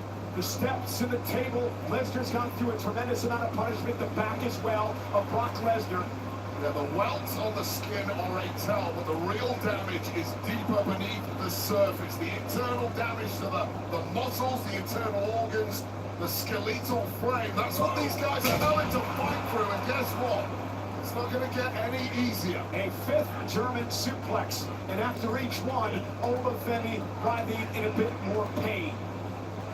A true test for the ruler, the king of the ring tonight. Lesnar now focusing on the back of Femi. That steel chair echoing through the stadium. Treachery everywhere you look. Inside, Hell in a Cell, and the referee has the easiest job of all. Again, destruction on the mind of Lesnar. So few rules right here. Do you want to give up? Can I count three? That's about it for the referee. Lesnar was so shocked at the loss to WrestleMania, we thought he had called it a career, only to return and beat Femi at Clash in Italy. And now Brock looking to defeat Oba in a matchup that he's made his own, Hell in a Cell. Another suplex delivered by Brock. So Oba Femi is going to learn a lot about himself right now, just as we're all learning about Oba Femi every time he's on TV. Oba has never been in a position to have to endure this level of pain. We don't know how he's going to react. He doesn't know how he's going to react. But we do know how Brock reacts in that cell, and it's better than anyone else in history, and he's showing us that now. Another suplex delivered to Oba Femi, this time onto the steel chairs. I mean, he's locked inside the ring with the beast, with a 10-time world champion, a 2-time Rumble winner, a king of the ring. A man who beat The Rock at SummerSlam in 2002 to win the WWE title. Beat Cena in 2014 to win a world title. And Brock Lesnar just looks right at home inside there. And Lesnar now with Femi up on his shoulders, and Brock looking for his weapon with an F5. Over Femi, able to counter. Now up and down goes Lesnar. Just seriously huge amounts of humanity being thrown around by both men like they are toys. Make no mistake, most of us could not even lift Oba Femi or Brock Lesnar off their feet. And Oba now trying to... Oh shit, let's do this.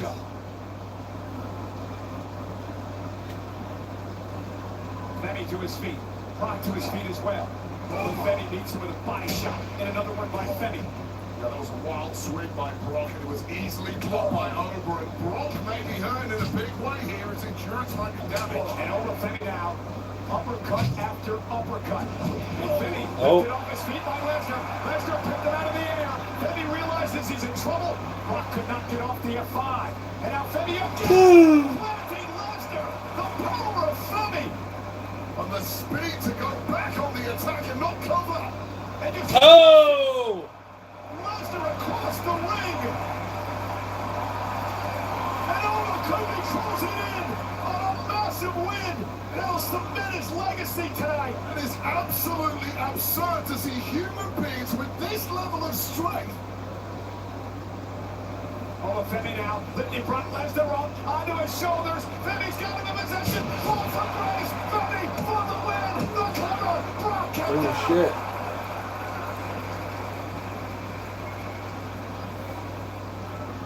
And this is just Oba Femi throwing everything he's got for way of the beast. And Brock just sat up and looked Oba Femi in the eyes. And the self-doubt now maybe creeping in on Femi. And Lesnar with Oba on his shoulders. F5.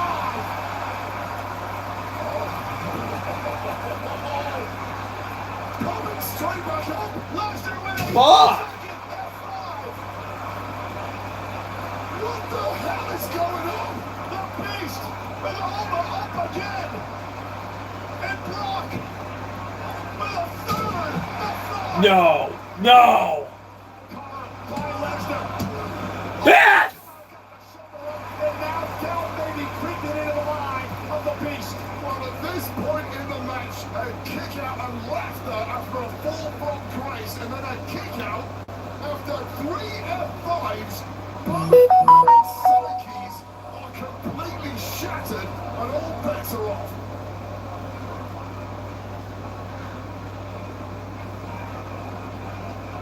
But Brock is back to his feet. He's back to his feet, but this is entirely new territory for the veteran Brock Lesnar. As if Brock isn't dangerous enough to arm himself with a steel chair, bending it over the body of Femi.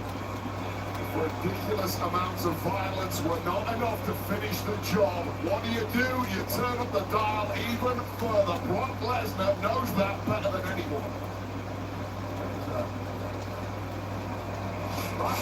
Oh my God! The canvas apart. Brock Lesnar ripping the canvas apart. There's a tactic in play here. I'm not sure what it is. And now trying to rip into that protective covering. Oh, and there are the boards. There are the wooden boards that make up the ring. Lesnar is exposing the boards, ripping off that protective covering. Lesnar's out for blood. I mean, that's a thin layer of padding over those boards, but what it does is spread out the impact of a landing that helps reduce injuries. That's gone, that's out the way, and this is a targeted attack by Brock Lesnar. Oh no. On the board! Oh my goodness! Tombstone! Do you realize what we just witnessed? No way!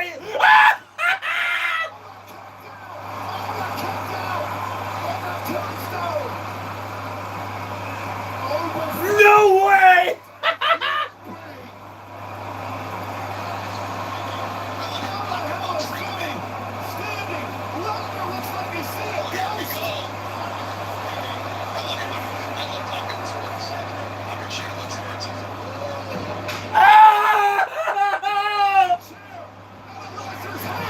Oh shit! Ouch! Oh my! Ah!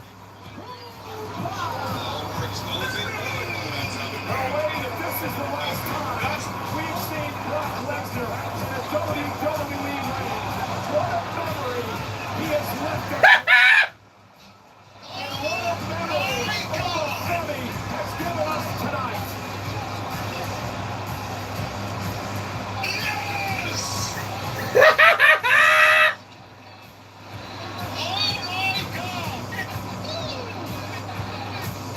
I wish he did it on the wood. Dude, that kid. You know what Brock Lesnar likes to do? I would love to see Lesnar get big ups come over here. Oh shit!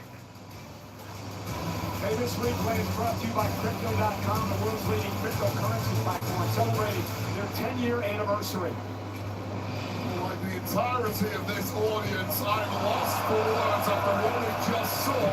That was Brock Lesnar laughing in the face of Uncle Femi after a fall from grace and responding. Was Brock gonna retire or no?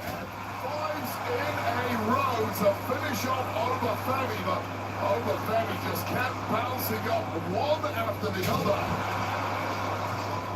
And this is when Brock Lesnar brought out the ace in the hole, exposing those wooden boards underneath the ring after some thin layer of padding was removed, maximizing the damage. And then going a little old school into his past, drilling Uncle Femi head first spike with that tombstone pile driver. But wait, Obafemi did the unthinker. He kicked out on the tombstone, and then he would literally punch the chair out of the hands of Lesnar, which would have shattered a normal man's hand in an instant. But this is not a normal man. One more fall from grace, and we have a generational changing of the guard inside Hell in a Cell. An amazing performance by Obafemi here tonight.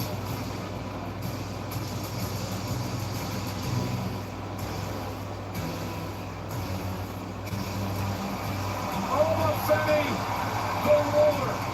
Obafemi, the king. Obafemi, the beast slayer, has cemented his Okay, so we are ending it right there. big thing is here. We could have started this at 8 o'clock.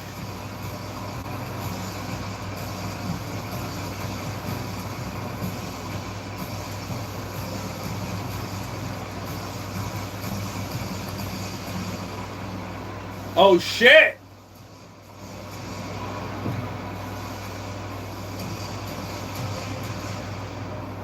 What's gonna happen?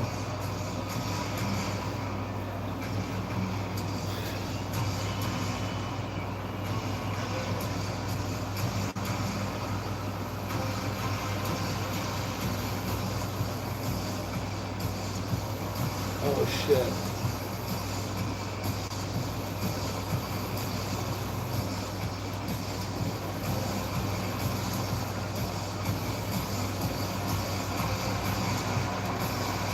Oh my god. Is he really cutting it now? Oh, nice. A hug! A hug! Yes! Oh man, bro! He did raise it! Brock Lesnar raised his almost hands.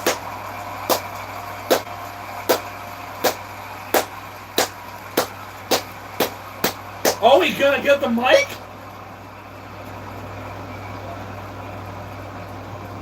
What are you gonna say? Minnesota! And the whole wide world watching this shit tonight! Come here, Oma! Now here's the future of WWE. Oh my god, bro! Come here, Oma. Congratulations. This is the future, ladies and gentlemen. Oh my god, dude! This is the future. Yeah! Oh my god, bro! A true passing of the torch moment here. Oh man, bro! Oh, dude! Another Brock Lesnar again. You are maybe looking in the mirror, but that man's name is not Brock Lesnar.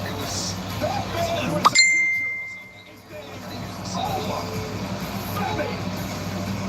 Wow. Wow. Alright. Alright. That's it. Damn, bro.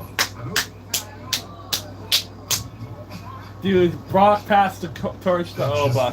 That was great. Alright. That would be pretty good. That was actually pretty good of a show. I can't deny that, but... Alright. I don't know if I'm gonna be streaming this tomorrow. I'm gonna be leaving work at 6, so I won't. I'm gonna be missing the first 45 minutes of it, so I'm gonna have to restart. I don't know, but yeah, that was fun. Better than I thought it was gonna be.